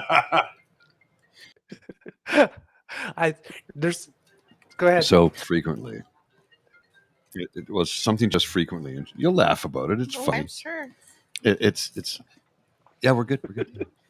She'll be so I'll be sitting there and I'm like, okay, I got to go run a couple errands. She's like, okay, I'm going to take a nap. I'm like, all right, no problem. So I run out. She's asleep on the couch at my place. I run out. I come back 30 minutes later, and she's like, oh, okay, I'll let myself out. I'm like, what? She goes, well, it's 8 o'clock and you got to get to the office. I'm like, it's 8 p.m. It's nighttime. You've been asleep for 20 minutes. She does this frequently. And Douglas, you witnessed when you were here, when you and Alex were here, we had dinner. I've seen it. Yep. Yeah. She's like, okay, let's I'll make coffee. I'm like, why would you make coffee? What do you do? We don't need coffee. I'm like, what time do you think it is? She's like, it's 7 o'clock in the morning. I'm like, it's 7 p.m., not a.m. Babe, you just like, that's a deep sleep. That and a half. And she does it all the time. Yeah, but but that's like it's a gift. Oh, I wish I could sleep that deeply in 30 minutes. Like I'm down, I'm out, I'm asleep, and then I wake up and I'm like, I don't know, where am I? Where am I? What's going Happens on? all the time. What is this? I would like to show. I thought people might enjoy a recipe. Oh, yeah. I will never eat whatever this is. Are you kidding me? It's a jardiniere. And nothing in there. I'd It's say 70% of it I'm allergic to. It's not compost. I didn't think it was, but it's like stuff that I'm allergic to. Okay, that's fine. Anyway, I'm just because I think people are desperate right now for a recipe. Okay. So you just take whatever vegetables you have in the house, and you can, if you have an old jar of pickles, you can just throw the. So we used to do that at the end of the night The pickle juice after on the it. party, and we would take all the alcohol and mix it into one thing. This is proper. So I did it proper. I did vinegar, sugar. Sounds like yum. I did. I boiled. That's an inside joke. You know what? I'm actually a very good cook. I know you are. I've eaten your food many, many times. You're a wonderful cook. I love you, darling. Thank you. It's so I did like a vinegar. What shirt are you wearing? And sugar, a boil, and some salt, and then you just throw it all in, and it doesn't even matter what vegetables they are, and it turned out pretty good. I'm pretty happy with the ladies liked it last night, so You can enjoy the hell out of that. I'm not eating it. well, that's what it's not for you. Good. But no, I think I'm allergic to everything in it. I say that whenever my Beaver sweetie makes anything with tripe. Nope. That's a Romanian what? thing, man. You eat that. I'm not having it. But I introduced them to using tripe. But I introduced them to using the pressure cooker. Tripe. Because tripe is horrible. Under a pressure cooker, it's actually somewhat edible. But he's like, it's like, no, you're making super tripe. That pot is all yours, my love. All yours. Enjoy all of it. No. I don't mind being generous. All yours, really. Enjoy it. I'll order McDonald's or something because no. This is not happening. No, it's not Can we just explore this? I've tried it, thing? but I didn't like it. I've tried it. I gave it the college try, but no. What is tripe, by the way? It's a lining, intestines of innards. Yeah, innards. Stomach lining. It's organ. Intestines. Yeah. It's organ, but it's not ground up like a sausage. No. Yeah. It's served on a plate. And it's usually very rubbery and chewy, a bit like calamari, but even like more so. So you absolutely have to have a pressure cooker to have it minimally edible. It's just got it. But it's not great. When I lived in the East Coast, we called it squid, not calamari. We called it squid because that's what calamari is. Squid. Yeah, squid. I really do believe in eating all the parts of the animal, but I do have a bit of trouble with innards and brain. Yeah. Yep. Huh? Yeah. Would you like some tongue? No, I don't want anything that could taste me. I don't want to taste anything that can taste me. No. I'm up for some tongue. Just anybody? No. I gotta wait till my sweetie comes home. Okay. You're walking right in them all day long. I know. I'm doing it all. I've been just pitching them right across the plate, and you've been grand slamming them each and every time. Normally it's the other way around, but today I'm just, I don't know, tired. Like maybe I went to bed early last night. I don't get it. Why am I? Yeah, it's wow. Tim Raines, Expos. I don't get it, man. Andre Dawson, boom. Knocking them right out of the park, and I'm making these sports references, and I don't do baseball, and still I know who I'm talking about. Boom. You're Alex. Tim Raines and Andre Dawson were like legend. Yeah, your airport story reminded me one of my own. Where you get to an airport and there's no plane. Oh yeah. So I was on the right day. I was on the right day, but it was Canada Day 2000, and I was on my way to South Africa, the furthest I've ever been from home. So excited. And it was, I think, like 2 days after Canadian Airlines went udders up. So my flight was they were still around. No, not yet. No, they had just gone. They had just gone udders up. Canada Day 2000. They did just recover though. Nope. they recovered. No, they didn't. Canadian Yeah. Airlines. That was the last time. The last Yeah, time they're they probably went under. dead by then. That makes That sense. was the last time they went under. The final. Oh, So sorry. Yeah, no, you're right. Because my parents were living in Botswana at the time, and they flew Canadian more often than Air Canada. Canadian and was they loved amazing. Canadian, but you're right. It was. Canadian Yeah. was great. No, that's what they said too. The service was better. Oh, yeah. The food was better. Everything was better about Canadian Airlines. Way better. But it went bankrupt, Yeah. and then they had to fly Air Canada, and they didn't like that as much. Yeah. You're right. Sorry, my apologies. So I get to the airport. It's like July 3rd, right after Canada Day long weekend, the Tuesday. The airport's buzzing. Turns out there was an under 16 like national soccer tournament going on. So you have all of these like little people running around, changing direction very quickly. And I'm looking all over for Canadian Airlines flight, and I cannot find one. There's no Canadian Airlines anywhere on the boards. There's nothing. Oh, and I'm looking at my tip, and Canadian Airlines was code share with British Airways at the time. So I'm looking at my ticket. I still have a paper ticket, and it says British Airways flight B something from Ottawa to Montreal, and then I'm going Montreal to London, and London to Johannesburg to Durban. But there's nothing on the boards that says that this flight is leaving that time. Turns out, first of all, Air Canadian doesn't exist anymore, so that was not happening. But that first segment of that was not a flight; it was a bus. What? What? It was a bus from Ottawa to Montreal that I was supposed to get at the Ottawa bus station, which was on Catherine Street. Oh my gosh! You went all And the way I'm near at the What is your airport. station? I'm at Oh, the wow. airport. Like this. You're They kind of did far. not tell me that the first segment was a bus. But here's the kicker. And for Here's those the of you who kicker. do not know the bus layout? station in Ottawa, it's gone. It's torn down. It Yes. doesn't exist anymore. They tore it down like a year ago. But right downtown. It is nowhere near close to the airport. It's No. it's a 5-minute walk from where I live. It's not close to the airport at all. Exactly. And back then in 2000, that was the old airport, not the airport. There was no expressway. There was but taxis couldn't ride on it. There was no bus. There was a bus, but it was like whenever it's up, it shows up. Train, which is set to open later this year, didn't exist. It was a very small airport back then. It really was for It really was. Canada's capital city. It was a tiny airport. They've since built a proper one. Yeah. But back then it was yeah. So when you say I'm supposed to be on a bus, oh yeah, that's like a $6 cab ride. And 23 years ago, because you had one cab company that worked at the airport. There was no Uber, no Lyft. One cab company that worked at the airport, and they just charged whatever they wanted, and there was nothing you could do about it. And I have 50 you were minutes stuck to to get it. there. So Did you get it? I made it by 3 minutes. No way! That's crazy. Oh my! And then goodness. you know what happens? We Like, leave it's delayed in Montreal on Montreal? time. We leave Montreal on time. We get to London. I have a 12-hour layover. We wait the 12 hours. I get on the plane. We're on it for another 8. We can't take off because there's some light somewhere that's supposed to go on that doesn't.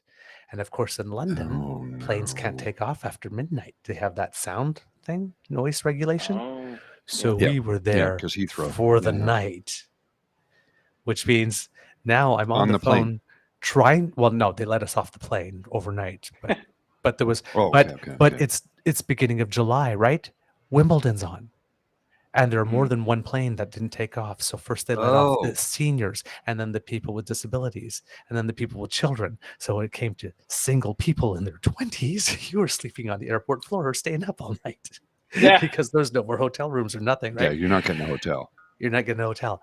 So we finally get on the plane. I'm trying to call South Africa somewhere. Just like this. anybody in South Africa. Anybody saying it's like, listen, I know that the biggest scientific conference in the world is happening, and it's the biggest event that South Africa has ever hosted, and that my hotel is actually 150 kilometers away from the venue site of the conference that I'll have to be trucking in every day like this. But I Not am close. coming, will be late. It's just that our plane can't take off. I am coming. We get there 2 days late. Oh boy. Like even in Cape Town, when we slept, we got there at a weird time, and they put us in this hotel, and the alarm clock wouldn't, like, so not the alarm clock, the phone for the wake up call, when I picked it up, wasn't connected. So I went back downstairs. He says, "Okay, I'll knock you up." They never came the next morning. I woke up 10 minutes before the bus was leaving. Ooh. So we I'm get sorry. to. Did you just I'll knock you up? That's what they say That's over what they there. say in Yeah. South That Africa. I'll means knock you up. something else. In Canada. Exactly. Yeah. I I'll knock laughed you up. so hard. I'll knock you up at I 9 o'clock in the laughed morning. So I hard. don't no, I don't wish that. Thank you very much. I don't wish to be knocked laughed up. so Thank hard. you. And then we get to That was my we friend. finally- My friend Deborah from Scotland used to say that. I'll knock you up in the morning. I'm sorry, what? Deborah, that's you cannot do that. It's not actually possible. I have a penis. You have a vagina. You can't knock me up. She's like, what are you I do talking the about? knocking. It worked for I'm Arnold like, Schwarzenegger and you Junior. can't We all knock me saw up. that. And she's like, she's like, what are you going on about? I'm like, you want to impregnate me at 9 o'clock in the morning. Why do you want to do that? Especially at 9 on a Saturday. Like what? She goes, no, I'll knock on your door. I'll knock you up. Oh, Oh, dear. this is 20 plus years ago. I learned. It's like when my mom's like, I need to go for a blowjob. I'm like, what? What? What is your mom going for? Her hair. I mean, do you One of need these. a blowout? I'm like, you can't go into somewhere and ask for a blowjob. No, don't do that. Mary Charlotte, that's not appropriate language. No, I'm like just she like, can do that. off It's you just go. that she's Well, gonna get was it your something daughter way said different. though? Yes. Exactly. Yeah. Her daughter says, "Oh, you got to tell the story because it's Which way fun." one? The friends. Okay. Yes. So one of my kids was like at this very progressive, awesome school, and she came home from school one day, and she's very stubborn. I'm not gonna lie, and she's like, She's a cool "Yeah, kid though. all Cool my kid. friends have friends with benefits." I'm like, "Pardon?" What? Excuse me? Wait, what? She's like, Tell me "Yeah, more they about go your down to the friends." room." I'm like, "What the fuck?" I'm like, can we talk more about this? Because I'm not understanding. She's like, yeah, there's a room with kids who have developmental disabilities, and you can go down and volunteer, and then you get cookies. And some people do it just for the cookies. They've got friends with benefits. That's not what it means. That's not. Like, I think Please don't say that. like, this is why we don't say this. And We I'm don't. like, I'm just gonna tell you bluntly, like, this is what that means. And she's like, oh God. Don't say that. It's not good. And I'm like, this is way better than any comedy show. Is just have your kid come home and say something like that, and you're like, See, Well, I'm 50 now. When I think of friends with benefits, I'm thinking like, what healthcare and dental coverage have you got? yeah. I need I'm a to very get some work practical done beaver. here. Can you? hi Dan, hi Elaine, hi Tinkerbell. Oh man. So Yeah, so, oh, by the way, I've needless been to- doing sober October up till now. Up until now. I'm clearly not. I'm breaking that today, obviously, but it's the PubCast. It's the PubCast. You got to have a couple of cocktails when you're doing the PubCast. So I just wanted to bring The up least I can Canadian do. Airlines They one give more us time, this if I could. space to use. I think if they give us this space to use, I should, repay them by saying thanks. I'll just have some beer and food, and Alex? just didn't have Yeah. anything to do. So like I took around the time Doug that you took a flight on Canadian Air, so did I, and I grabbed I made sure to take the in-flight safety manual after, like when I left the plane. Okay. Like you're not supposed to steal those things Right. because they're for safety. But Right. I was like, I had to have it. Mhm. It was the most bizarre thing I've ever seen in my life, and I just had to keep it. I actually have it in my house somewhere, and I was really hoping I could find it while we were talking, but I just couldn't see. I need to dig a little, do more rummaging. But this thing is very special. So when you open it up, it tells you all about how to get off the plane, like if it's crashing, or sorry, if it has crashed, or what to do with like the mask and everything. But the characters in this thing are not just regular people. It's like there's a magician wearing a purple suit. He's got this Yes. top hat. Do you remember this thing? Yes. There's like a girl in a tutu. Yes. What? And there was, What? I Yes. forget. There was another character too, but it's just like all these weirdos, you know. But it's so funny and so memorable. It's like everyone was just like a wizard, a ballerina, and a magician walk into a plane.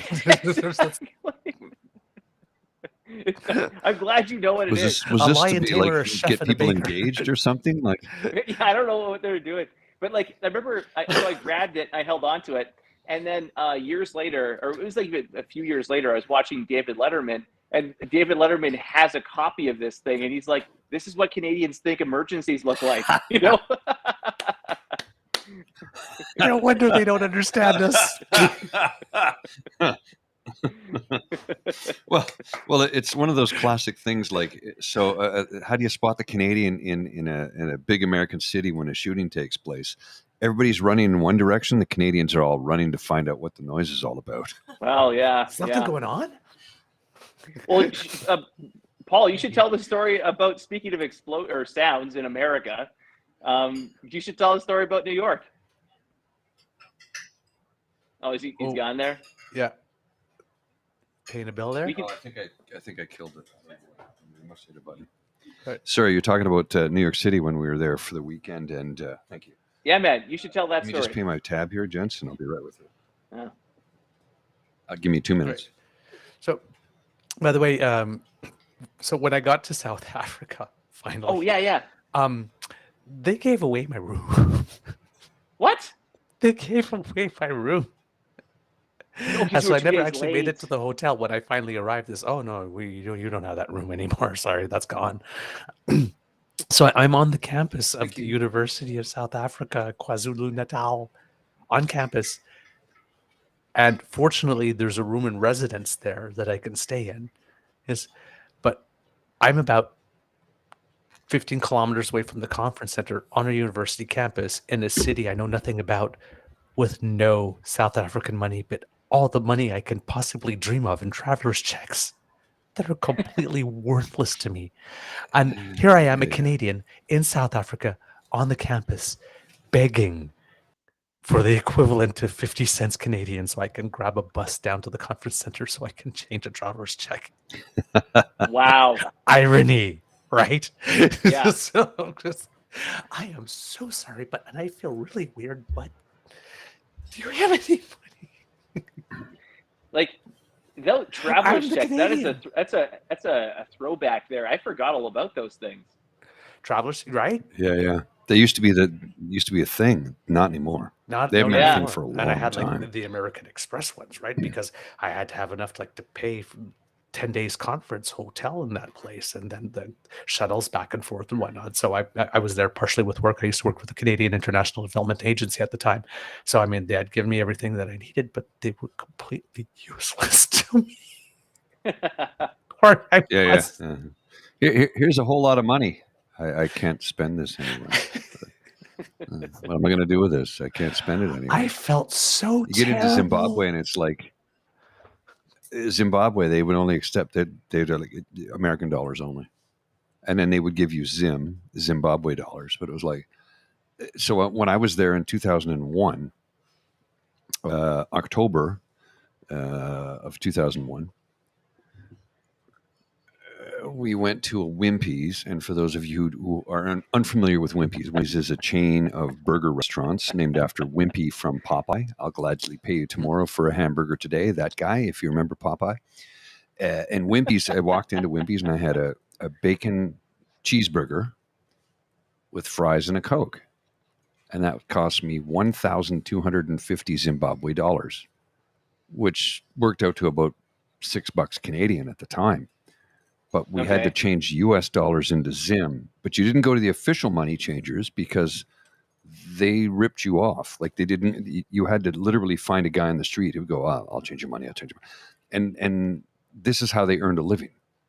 And the weird thing was, it was like when tourists came to Victoria Falls, because it was close to where we were staying in Chobe, which is northern Botswana. People were happy to just go to the money changers on the street, not the official government ones, because the government was run by Robert Mugabe and he would rob their own people blind. Right. Yeah. Whereas if you change money with this guy, he was actually able to feed his family, right, and keep a roof over his head. So and gave you a much better rate. So it was like we'd change $20 for something like 50,000 Zim or something insane like that. It was like the most bizarre thing. So when we showed up to Vic Falls, if you wanted to get in, if you had Zim, it was, I don't know what amounted to about $3 Canadian. But if you had US dollars, it was 25 each. I'm like, whoa, that's a lot of money. Yep. Because to like go to Niagara Falls, what does that cost? Nothing. You just go and see it. Victoria Falls, which, when my parents were describing it to me, they're like, you have to see it in person. I go, oh, come on, I've been to Niagara Falls. It's not going to be that. Nope. I've seen 12K video of it on a gigantic IMAX screen. Doesn't even come close to the real thing. It's one of those wonders of the world you have to experience for yourself in person, because there is nothing on earth that can capture it. There's no technology that can capture it and put you there. And I've seen 12K, like IMAX dome, if you will. No, still not good enough. Still not good enough. You really need to see it in person, because it's the sights, the sound, the smells, you walk through the rainforest, and there's a rainforest there. And which is weird, because you're in the middle of the sub-Saharan African continent, where it's dry. It's very arid. And it's like 52 degrees the day I was there. Yeah, but it's a dry heat, eh? So it's good, yeah? Yeah. Ironically, 52 is still 52. It doesn't matter if it's humid or dry. It's unbelievably hot. But when you get into the Phoenix rainforest, was just 41. it's like, it's still ridiculous. It's still ridiculous. Now, a dry cold is not as bad as a damp cold. Right. It's from an Ottawa person. Right. And Alex, you can attest to this. After living here, minus 18 in Ottawa is worse than minus 35 or minus 40 on the prairies, right? I'd say it's the same, but yeah, I know what you mean. Like it doesn't, it's like minus 18, minus 20 it's very cold. Like it's very cold. Yeah. Yep. If it's damp, ugh. Anyway. Yeah, so we did the thing, did the Victoria Falls. It was a life-changing moment for me, and I do want to go back. And I was trying to show Bridget a couple of days ago. I showed her a video. It was it's called the Devil's Hole, which is right on the edge of the falls, and it's sort of hot tub, if you will, whirlpool. And literally, they take you. You walk through pathways on the little islands, and you get there, and then you got to jump across. They put a rope on you, and you jump across, and you sit on this Devil's Hole, and you can lean back and look over like 140 meters straight down, because it's the falls. And it's like literally a natural sort of tub, if you will, like an old school round, cedar hot tub. No jets or anything like that, just hot water. But this is bubbling water that flows over you the whole time. And I'm showing her the video, and she's like, nope, you got to turn that off. I can't watch this. I'm freaking out. This is not good. And I'm like, I have to do that. I absolutely have to do that. She wants no part of it. No, I do not. You need to get closer. I do not want any part of that. Nobody wants the Devil's Hole, honestly. Nobody wants the Devil's Hole. No. Yes. And yes, thank you. I never even thought about that. Thank you. I was looking never up. even thought about that. I was looking up, and God, Oh, he is you won that testing me one. today. That's what it was mumbling. If Kit James was here, he would say Devil's Hole is my new porn name. Yeah, of course. Title of your never even occurred to me. That's the thing every year when they have that in the U.S. when the Fed has the meeting at Jackson Hole or something in the United States. Right? It's like, who's Jackson? Why is Jackson Hole, everybody meeting Wyoming. at his hole? What's with this hole? Who's Jackson? my Why is God. everybody meeting at his hole? What is it? What's the deal? There's just so Come many one, jokes come all. there. There's just so many. You and the best part is that you are doing it. Like just you're not even trying. They're just like falling out of your mouth. It's great. I love it. He's paying out like a BLT. I hey? don't know. I don't know. Just like sing. What is it? How does it go?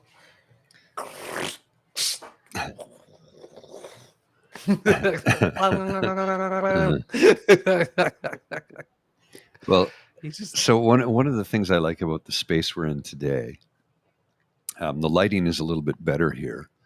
And normally on Saturdays, this section isn't super busy. And the backdrop, like this backdrop is amazing, right?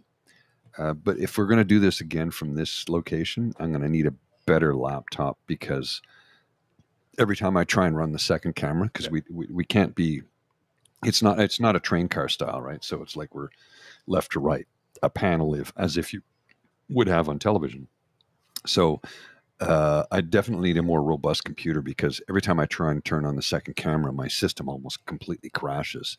But I would like to do another show from this spot in the future.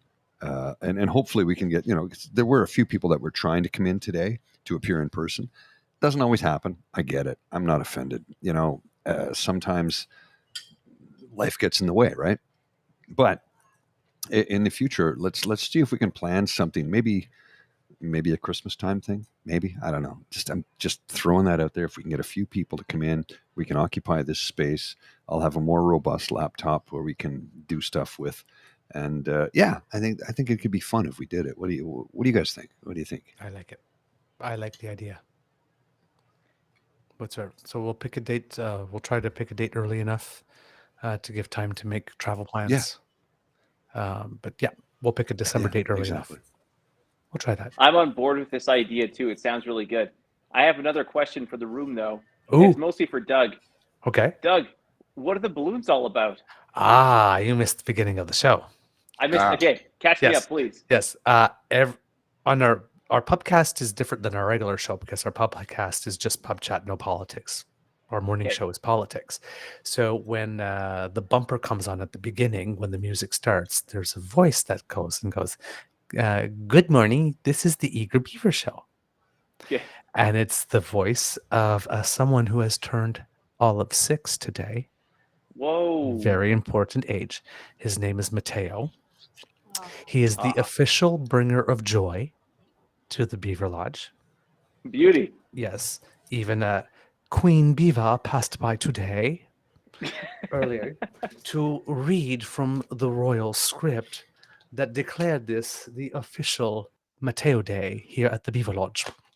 Beautiful. So yes, it was his birthday. It's his birthday, and we were celebrating it. So we had some birthday candy and some balloons and stuff for him, and of course some sequins. Because what's a birthday party without sequins?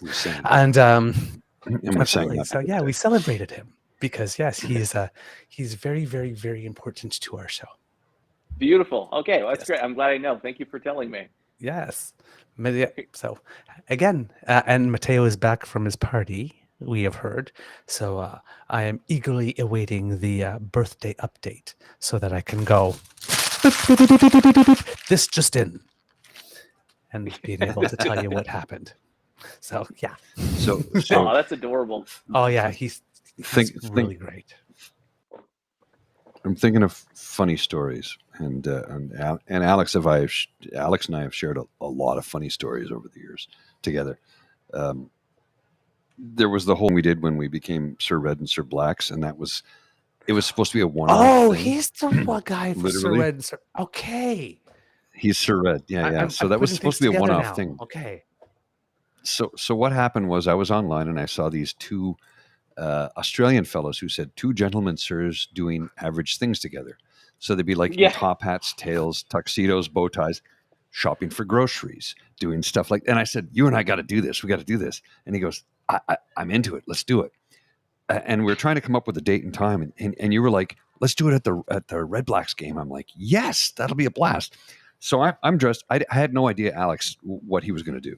So I've got a tuxedo on, top hat, and I've started to grow the beard out. And Alex shows up in a red tunic and a fake mustache, and he looks at me and he goes, "Good sir." I'm like, "Sir Red," and he looks at me and he goes, "Sir Blacks," because I was dressed in a black suit.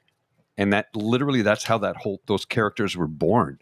And we did that for like the whole season that year. I think we went to almost every game. I think so. Yeah. And I had season tickets. I did have season tickets that year. Yeah, I got them. Yeah. Like after the second game, I bought my season tickets off a buddy. And people would just love to hang out with us. And we go around, take pictures with everybody. It was just a blast. Jen Traplin from Live 88.5 wrote a story on us in one of the local papers that doesn't exist anymore. Metro, was it Metro? Yeah, I think it was Metro. Yeah. So I have that. I cut it out and framed it. I have that on my. That's the only photo I have in my studio. That's the truth. It's you and me at a game, and it was so much fun because I would get into character, and Alex is like, "How do you stay in character the whole time?" Yeah. And I go, I enjoy this. And I would be this, and they go, "Are you British?" "No, so I'm Canadian. I was born in 1868. Yeah. After Confederation, I'm Canadian." They're like, "Well, what's with the British?" "It's not a British accent, sir. It's an Eastern Atlantic accent. It's how a proper gentleman should speak." And I would stay in that character for 8, sometimes 10 hours. Like, okay, it was exhausting, but so much fun. My uncle. Oh, Greg, yeah, your he uncle. got the biggest kick out of you. So the story, like we bump into my uncle and my aunt as we're just kind of touring around the game during intermission, and my uncle is like, "What are you guys doing?" He thought so funny that we're dressed up, and then he talks to Paul. Paul's like, "Oh, hello, sir. You probably saw us on the televisor a little while ago." And so then Michael's like, "The televisor? What?" And turns around, he sees like the big screen, like in the stadium. He's like, "That's the televisor?" He's like, "This guy's great." Anyway, so after that, he loved Paul. Like he wanted to, like, whatever Paul was selling, he wanted to buy it, And it was so good. He still talks about it. He's like, "Is your friend still one of those games?" Oh my god, that's so cool. Well, we saw him this when because Alex came here this summer, and we went to a Red Blacks game. Oh my god, we had so much Oh, it was fun. a blast. And we bumped into your aunt and uncle walking to the stadium. Yeah. You remember that? Yeah. I do. And of course, and then there was like a delay, and it wasn't just because of the rain. It was because it was so fun. thunder, lightning. It was like you got to get the players with steel helmets off the field. They got a steel face mask. Got to get them off the field. Somebody could get hurt. So there was a 45-minute rain delay. So we hung out underneath a stairwell and played Jenga for like 45 minutes. And I have to say, we had the best ribs I've ever had in my life. Those ribs Yeah. were So good. They were like, oh god, they were good. That was a really fun night. that was really fun. But I think around, so there's like third quarter, and we bumped into a couple other friends, and they're like, "What do you mean, Paul, you're leaving? You can't leave. It's a CFL game." I'm like, "Look, if it wasn't for the 45-minute delay, I would have been fine, but I'm exhausted. The game was delayed for 45 minutes. It's like 11 o'clock on a Friday. I got to go to bed. I'm old." They're like, "Yeah, you're just a pussy." I'm like, So "Yeah, I don't care." there's one aspect of like being mascots that I thought was pretty interesting. So like we had Smiling Hank. He followed us on Twitter, which is pretty cool. Got a little bit of press coverage, which was pretty cool. Yeah.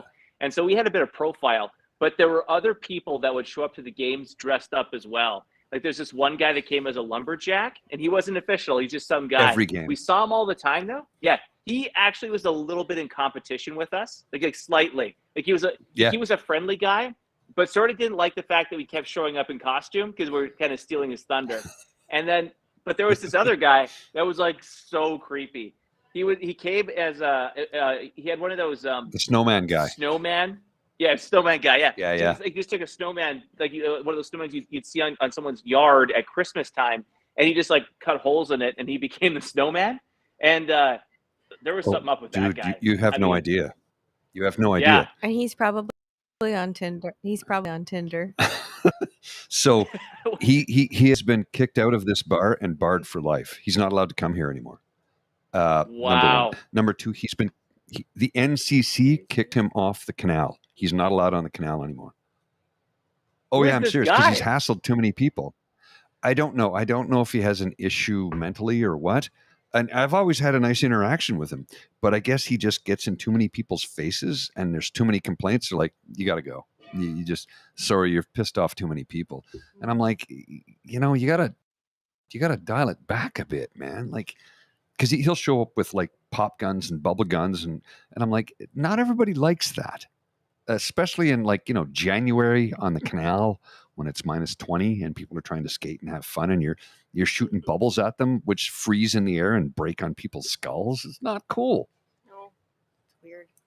I have to tell you a canal story. That my friend Jen, one of my 18 friends named Jen. Yes, she has. One of them is my sister too, by the way. Yes, she's so lovely. She's awesome. But so there used to be a guy. So my friend, one of my 18 gens, was like, she'd go down by the canal and go for a walk or whatever. And there was a guy like in a scuba outfit who would pop out of the canal. This is true. You can ask her. I'm familiar with this. You've heard of this? Yeah. The canal scuba guy? Yeah. And like, I would pee my pants and just start running. I'd be like, no, Well, so canal scuba guy. And she'd be like, no, it's okay. It's just the canal scuba guy. You remember the Tom Green show when he was just Cable 22, before he went to MTV, before he was famous, before he was this Hollywood guy? There was an episode that my sister told me, you got to watch this guy. Now, he used to have a radio show on CFUO called The Midnight Caller. And I listened to this show because it would come on at midnight when I was driving home from wherever I was working. I'd catch it at a little after 1. Driving home from the club, I've just finished my shift as a DJ. Anyway, Tom Green, when he got his Rogers 22 cable show, that's who it was on, he starts filming bizarre stuff. And I still think to this day, one of the funniest things I've ever seen, ever in my life. So you see him, he's beside Lansdowne Park, but he's sitting at a bench on the canal in full hockey gear in July. Full gear, skates, everything. And an old couple comes and sits down beside him on the bench. And I don't know how long he sat there waiting for them. And he looks at them and he goes, well, game time. Throws a puck into the canal, climbs over the railing, and jumps in after the puck. And they're like, what the hell just happened?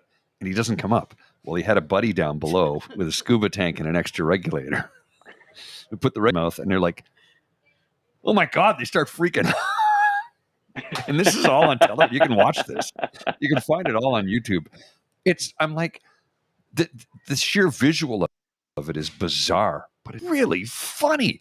And all I'm thinking is like, I hope that they didn't have a coronary event over that. That is awesome. And I'll tell you, I think one of the best deals in Ottawa is when they say, if you skate on the canal when it's frozen and it's not officially open, like overnight or whatever, like that's $50. And I'm like, that is the best fucking $50 I've ever spent. Like, I can skate on the best skating rink in the world for $50. That's a deal. That's not a deterrent. That's a deal. It's an appeal. That's a bargain. It's like you're asking me to go on the canal for $50. I'm like, come and get me. That sounds like a shut up and fast take my skater. money moment. Yeah, exactly. So I was watching. I remember I was telling you, Douglas, Mr. Beaver, about how one time there's a guy I knew. We weren't friends, but we'd met a number of times, and we'd chatted, and a few of my friends worked with him. And I told you about how he used to run up like $13,000 worth of parking tickets in a year. Yeah. And his take on it was, no, that's what it costs to park. I just parked there. And they go, that's a ticket, dude. You can park on the lot. And he goes, the lot's too far. I'm just going to park there. and the parking ticket to him, because the money he was earning at the time was enough that it was, to him, it was just, that's what it cost to park. Yes. How much And will it cost 12, me to I think park one here? year I think one year he ran up $25,000 in parking tickets, and he went in to pay Whoa. it. He had to renew his license, and he went in to pay it, and they were like, $25,000. That can't be right. He goes, no, that's right. That's accurate. His wife was a Seems brain about surgeon. right. Anyway, he was a radio guy, but he was a big radio guy who was personal friends with Wayne Gretzky and Mark Messier. And this story is not secret because he talked about this recently. He was on Dean's show a little while ago because Lachlan knows him and he brought him on, Jim Jerome. And it was funny because I'm watching the show and he starts to tell some of these stories. And I was texting Douglas and I'm going, dude, that's the guy I was telling you about. That's him. That's him. He's like, holy shit, really? And you were on a show with him, Douglas. Do you Yes, I remember was that one. episode? Yes. And he wanted to connect with you about something and it never happened. But Yeah, I don't he's know gone what it through. was. Yeah, I have no idea. And Jim is not. He doesn't hide the fact that he says I was coked out of my brains back in those days, and he says every time I get called into the office of the president, I thought, oh, that's it, I'm getting fired. And they're like, I don't know what you did last month, but the numbers are crazy. Keep doing it. And he's like, oh, that's probably not good. I've put a lot of Bolivia marching powder up my nose recently, and he'll be the first guy to say, I did this. And he's talked about how he's gone through rehab and he's clean and sober now, but he said it was pretty bad. It was he went through a rough patch, but he's a sweet guy, and and I'm sure we've all encountered extreme drug addicts or alcoholics in our lives who were like dangerous to be around. He was one of those guys who was still always sort of weirdly and oddly in control, which is why he was able to do it for as long as he could. Because even though he was drugged out of his brains, he was still able to function. And he didn't change very much. Like who you saw on the show, Douglas, is exactly who he was when he was drugged out of his mind. Mhm. He was the same guy. He didn't change. So he was one of those people who could function like that. Now, that's not bad. That's a good thing. And it's horribly detrimental to your physical well-being and your family because you're spending money, and it eventually gets out of control and can destroy and kill you. Luckily enough, he came through the other side and he's good now. But yeah, I remember when he had like a $20,000 or $25,000 worth of parking tickets, and his take on it was, well, that's what it costs to park. Like, Parking's expensive. that's why we need to change the rules. Well, that's and so in Norway, speeding tickets, parking tickets are geared to income. So it's not dollars. That's the parking ticket. Yeah. It's geared to income. It's like, oh, you're a billionaire. You actually have to pay a fine that you're going to feel. Like the guy working minimum wage over there, it's $25 that he's going to have to cough up, which is going to hurt him. Well, this is going to hurt you. I'm like, we need to do that here because it would fundamentally change the way people behave. It's never, ever going to happen, though. Well, on that note, I got to say, it's been a pleasure talking with everyone today. Absolutely. Paul, thanks Thank for the you so much. invitation. Doug, it's a pleasure meeting you. Same here. Oh, great to have you. Take Thank care. you so much. Have a great day. Have a great rest of the weekend. All right. You take care, guys. Bye-bye. Bye, Alex. Talk to you soon, brother. Take care. Bye. Well, hey, we had an Alex on the show one way or another. We did, didn't we? We did. We did. Let's see if Oh, I can- he's so sweet. I like him. Oh yeah, he's a I good can see buddy, why you were good friends. friend. Yeah. Oh yeah, he's a sweetheart of a guy. Let me see if I can adjust the But- camera here a little bit.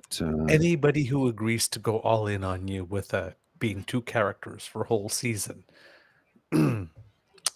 Oh yeah, Not that I yeah, would know yeah. anything about having somebody who will go with you being a character for a full season.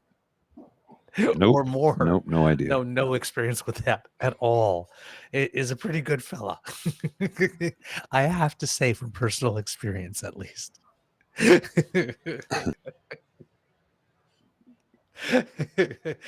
You have a theme. Well, I don't know about you. I don't know about you, but I'm thinking like I think this is like perfect note to end the show on. What do you think? You're on board with that, or because I'm like Um, kind of tired. I have a lot of stuff to pack up and put away, which is going to take me an hour or so. And I don't know. I think today went really well. I mean, we had some hiccups technologically speaking, but I thought it was a lot of fun, and it was good to have my buddy join me because I've talked about trying to get him on the show for a little while now, and I said I think he'd really enjoy it, and I'm pretty sure he did. And he got a chance to actually meet and chat with you for the first time, and he's met Bridget in person. So, and as Bridget can attest, that we're out one night, and we might have been at the football game when Alex leans over to me. He looks at Bridget, he looks at me, and he goes, "Dude, you won the lottery." That was like the sweetest thing I've ever heard. Thank you. How sweet is that? And I was like, and yeah, he did. You know what? I say the same thing about my Beaver sweetie.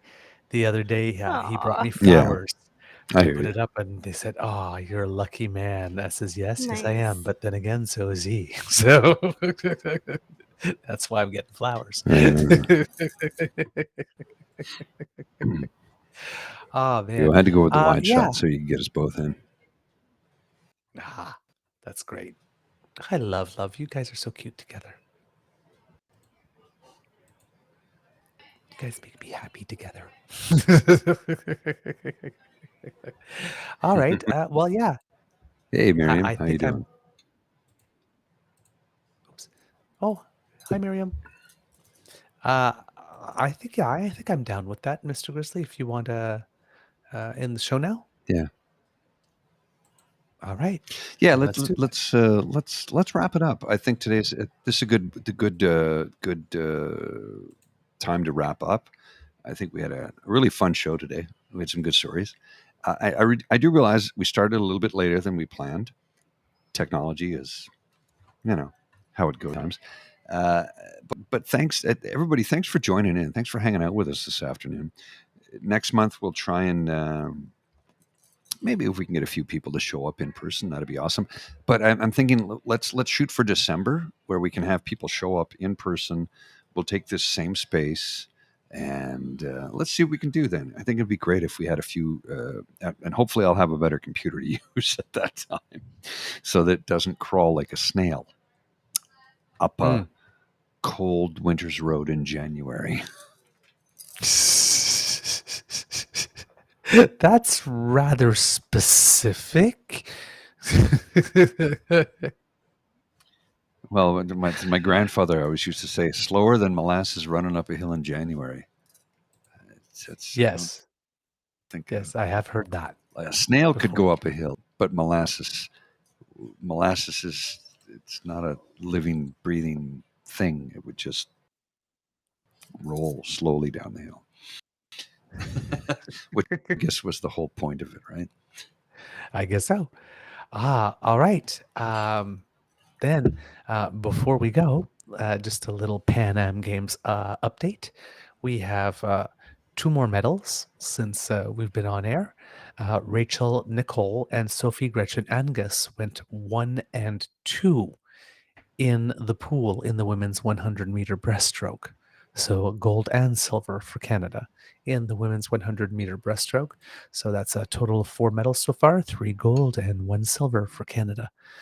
At the Pan Am Games, with more medals coming, more medal competitions coming later today in sports such as taekwondo and artistic gymnastics, I think, as well as shooting, skateboarding, sport climbing.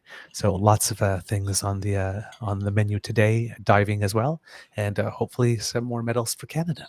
So, like I said, if you have some time to tune in, CBC has all the coverage to cheer a little bit for Team Canada. That would be a really great thing to do. Okay, kids and cups.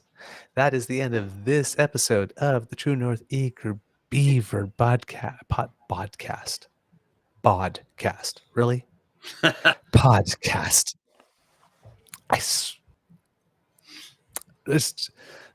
Again, don't go to Podcage and a podcast is a totally different show.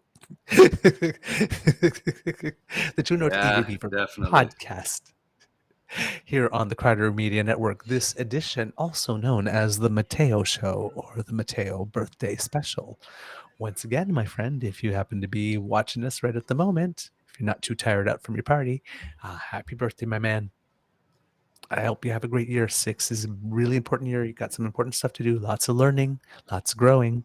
And I'm so happy that you came on the show and you allowed us to share your birthday and celebrate with you. That made me very, very happy. And I'm sure Mr. Grizzly's happy too. Keep being the joyful little dude you are. We appreciate it. Yep, absolutely. You do bring us joy, my friend. You bring us joy. Because sharing is caring, my dear kids.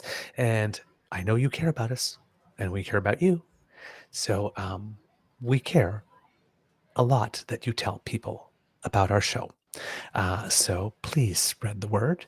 And if you would like not to miss a single episode, the Ray Girl, Kit the Ray Girl, very generously sponsored our pod page for the year.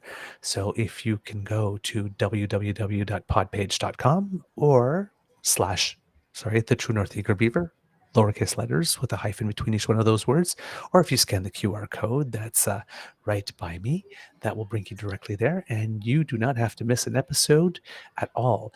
Unfortunately, Kits, our podcasts, we're not releasing them on podcast. We did at first, but it takes a lot of editing for the number of hours that we do. So they are It's too much. exclusive on our YouTube.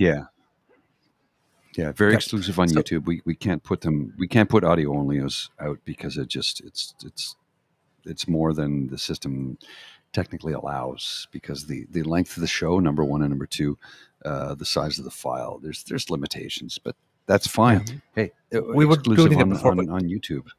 Well, we were doing it before, but we had to break it down into 3 files, and that's a lot. So Yeah, it's not. It's a lot It's of work. not. Yeah. Not only that though, but it doesn't. It misses that sort of flow when you have to stop and go back, and it's no. So just keep it on YouTube and one big thing, and that way, if you want to enjoy it, you can. And that's cool. And because there's an exception that confirms every rule, well, last month it wasn't all one big thing because we had to reboot somewhere along the way. So there you go. Yeah, It that's happens, right. I man. forgot about that. It happens. Tech, right? Tech. Yeah.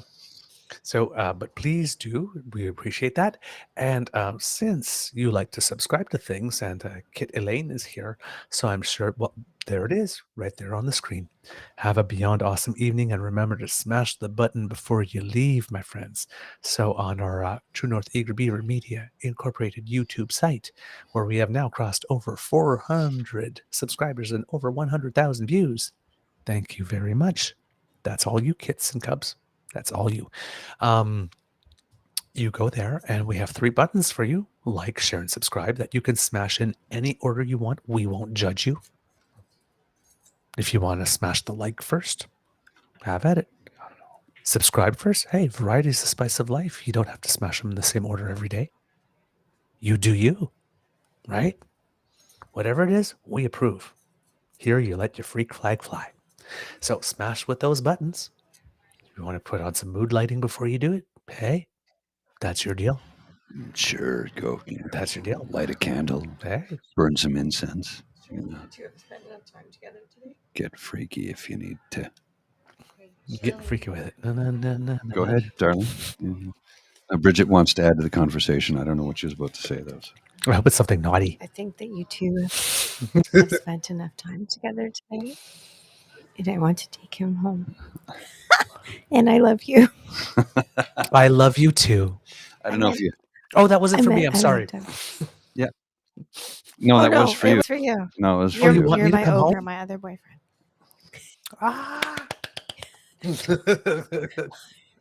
Wow, that. Sorry. Yeah. Sorry. That. Yeah. It was the most particularly masculine term I will Yes, be. come home. Come home. I'll pour you a scotch. Scotch and slippers, babe. He's not a Do I Scotch get guy, do I though. get scritches right here if I come home? I like scritches. Kit Ladam goes, hit your bisexual lighting. Yes, that's what it is. It's the Ah. bisexual lighting. Something we learned about today. Hit the Can you get bisexual him off lighting. the computer? Mm. Just get him off the computer. If somebody tuned into the show right now, pardon? Use your words. Go ahead. No, you. We're waiting. No, she was like, get him. She's like, get him off the computer Get now. him off the computer. Oh, okay. Please. She's getting demanding. It's still an hour for me to pack this up. Oh, I know. Love you. Oh, that's a look of resignation that I recognize because I've made it many times. All right, kids. And of course, other than our pod page and our True North Eager Beaver Media page, where you can help us spread the word, some other thing that you could do to help us if you would like to encourage us to do more of this silliness, because I have neither pride nor shame, and well, if it is for your entertainment, I probably will end up doing it somewhere along the way. The Queen, again, like I said, I started this whole thing because of Romana, or Romano, or Dilaudid. I can't remember what her name is anymore. But she got herself a trailer and then decided to call herself a queen and let herself some green. So, yeah, or diluted, or whatever her name is. Well, she was originally calling herself the Queen of the Republic of Canada, which is not a thing. You can't be a queen of a republic. That's not, yes, exactly. That's not a thing. But she did inspire yours truly to join the Call Yourself a Queen and net yourself some green bandwagon. So Queen Beaver always says, P.S. send money. And if you would like to do that, then you go to our coffee page. That is coffee, ko-fi.com. See how I did that? /Eager Beaver. Good segue. Thank you. Lowercase letters, all in one word. And that's where you can make sure that the Eager Beaver Lodge is stocked with stuff much better than crudités and sardines. Lordy, please. Sardines. Call yourself a queen. Get that it's a source of protein, but good Lord. Good God, girl. No. So, if you would like us to... She's over here going, wrap it up. Yeah. Again, wrap it up. It also means illegal procedure in football. Come on. Encroachment in the NFL and the CFL, it's illegal procedure. Now you've got her doing it. Wrap it up? Really? Come on. No, she's doing all kinds of calls. Come on. She's doing all kinds of calls over here. Hang on. No, seriously. Hang on. Let me just... I'll put the camera on. You all these inadvertent do the calls, babe. Do the calls. Oh, okay. No, there's nothing sexual about this. She's like, wrap it up.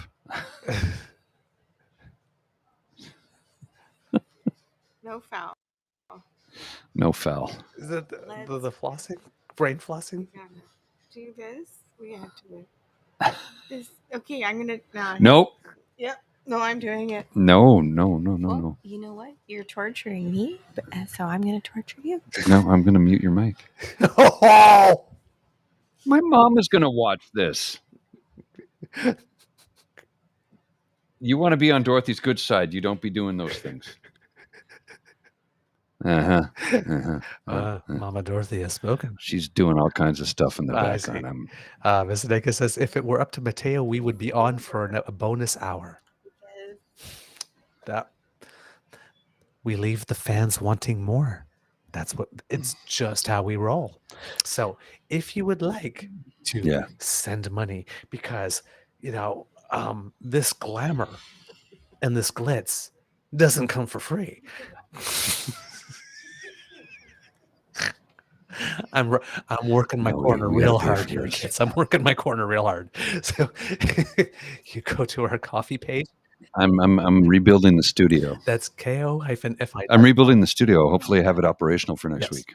So that's ko-fi.com/eagerbeaver, lowercase letters, all in one word. If there's a squiggly, I don't know if it's appeared already, but that is where you make your contribution to the Eager Beaver Lodge Emergency Hydration Fund, where our friends, beer and hot chocolate and coffee and Caesar. There we go. By the way, this is my sweetie's desk. All the cups in the house eventually end up here. Just so you know, that's why there's so much glassware. I was expecting that. Yeah. I was expecting Yes, that. yes. So all the bowl, I take care of all the bowls and the spoons. I make them disappear, and he takes care of all the glasses and the cups. So please, Good to that's know. where our staff helps us do this show for you. And of course, they keep on disappearing on us, and we have to keep replenishing them. Our HR costs are astronomical. Astronomical. I'm thinking in French now. I'm getting the rap. So please send the money from the Beaver Lodge. This is your Eager Beaver saying it could be a tough world out there. So please be kind to and gentle with yourselves. And if you happen to be celebrating a birthday today, get down. Woohoo! All right, Mr. Grizzly, we need some words. Oh, no. Mademoiselle Fox is there first. Let's get some words of wisdom from her. No. She's Words not of on camera. wisdom. She's out of the studio. Oh, okay. My words of wisdom are: don't drink and drive, because I've had a few drinks and I have a short walk home. But don't drink and drive. Like, don't just call an Uber, a Lyft, a cab, take a bus, a train, hitchhike. Just don't do it. You don't want to be like the premier of Saskatchewan, who's. We'll talk about that. We'll talk about that next week. The cliffhanger for the next show. I wonder what happened. All right. Mr. Grizzly, please roll. Somebody flipped my switch today. Please roll the.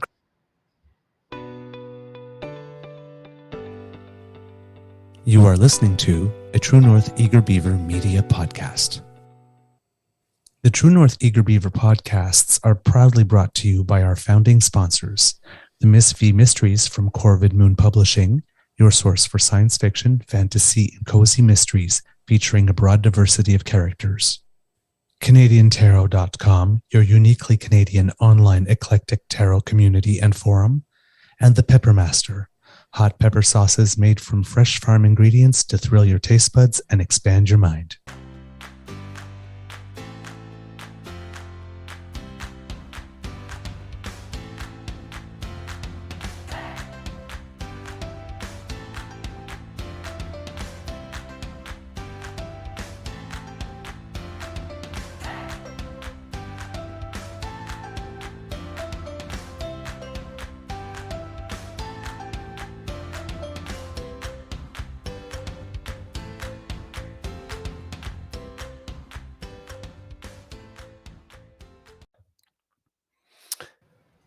I have nothing else to say except for Mateo's words of wisdom are, I love you.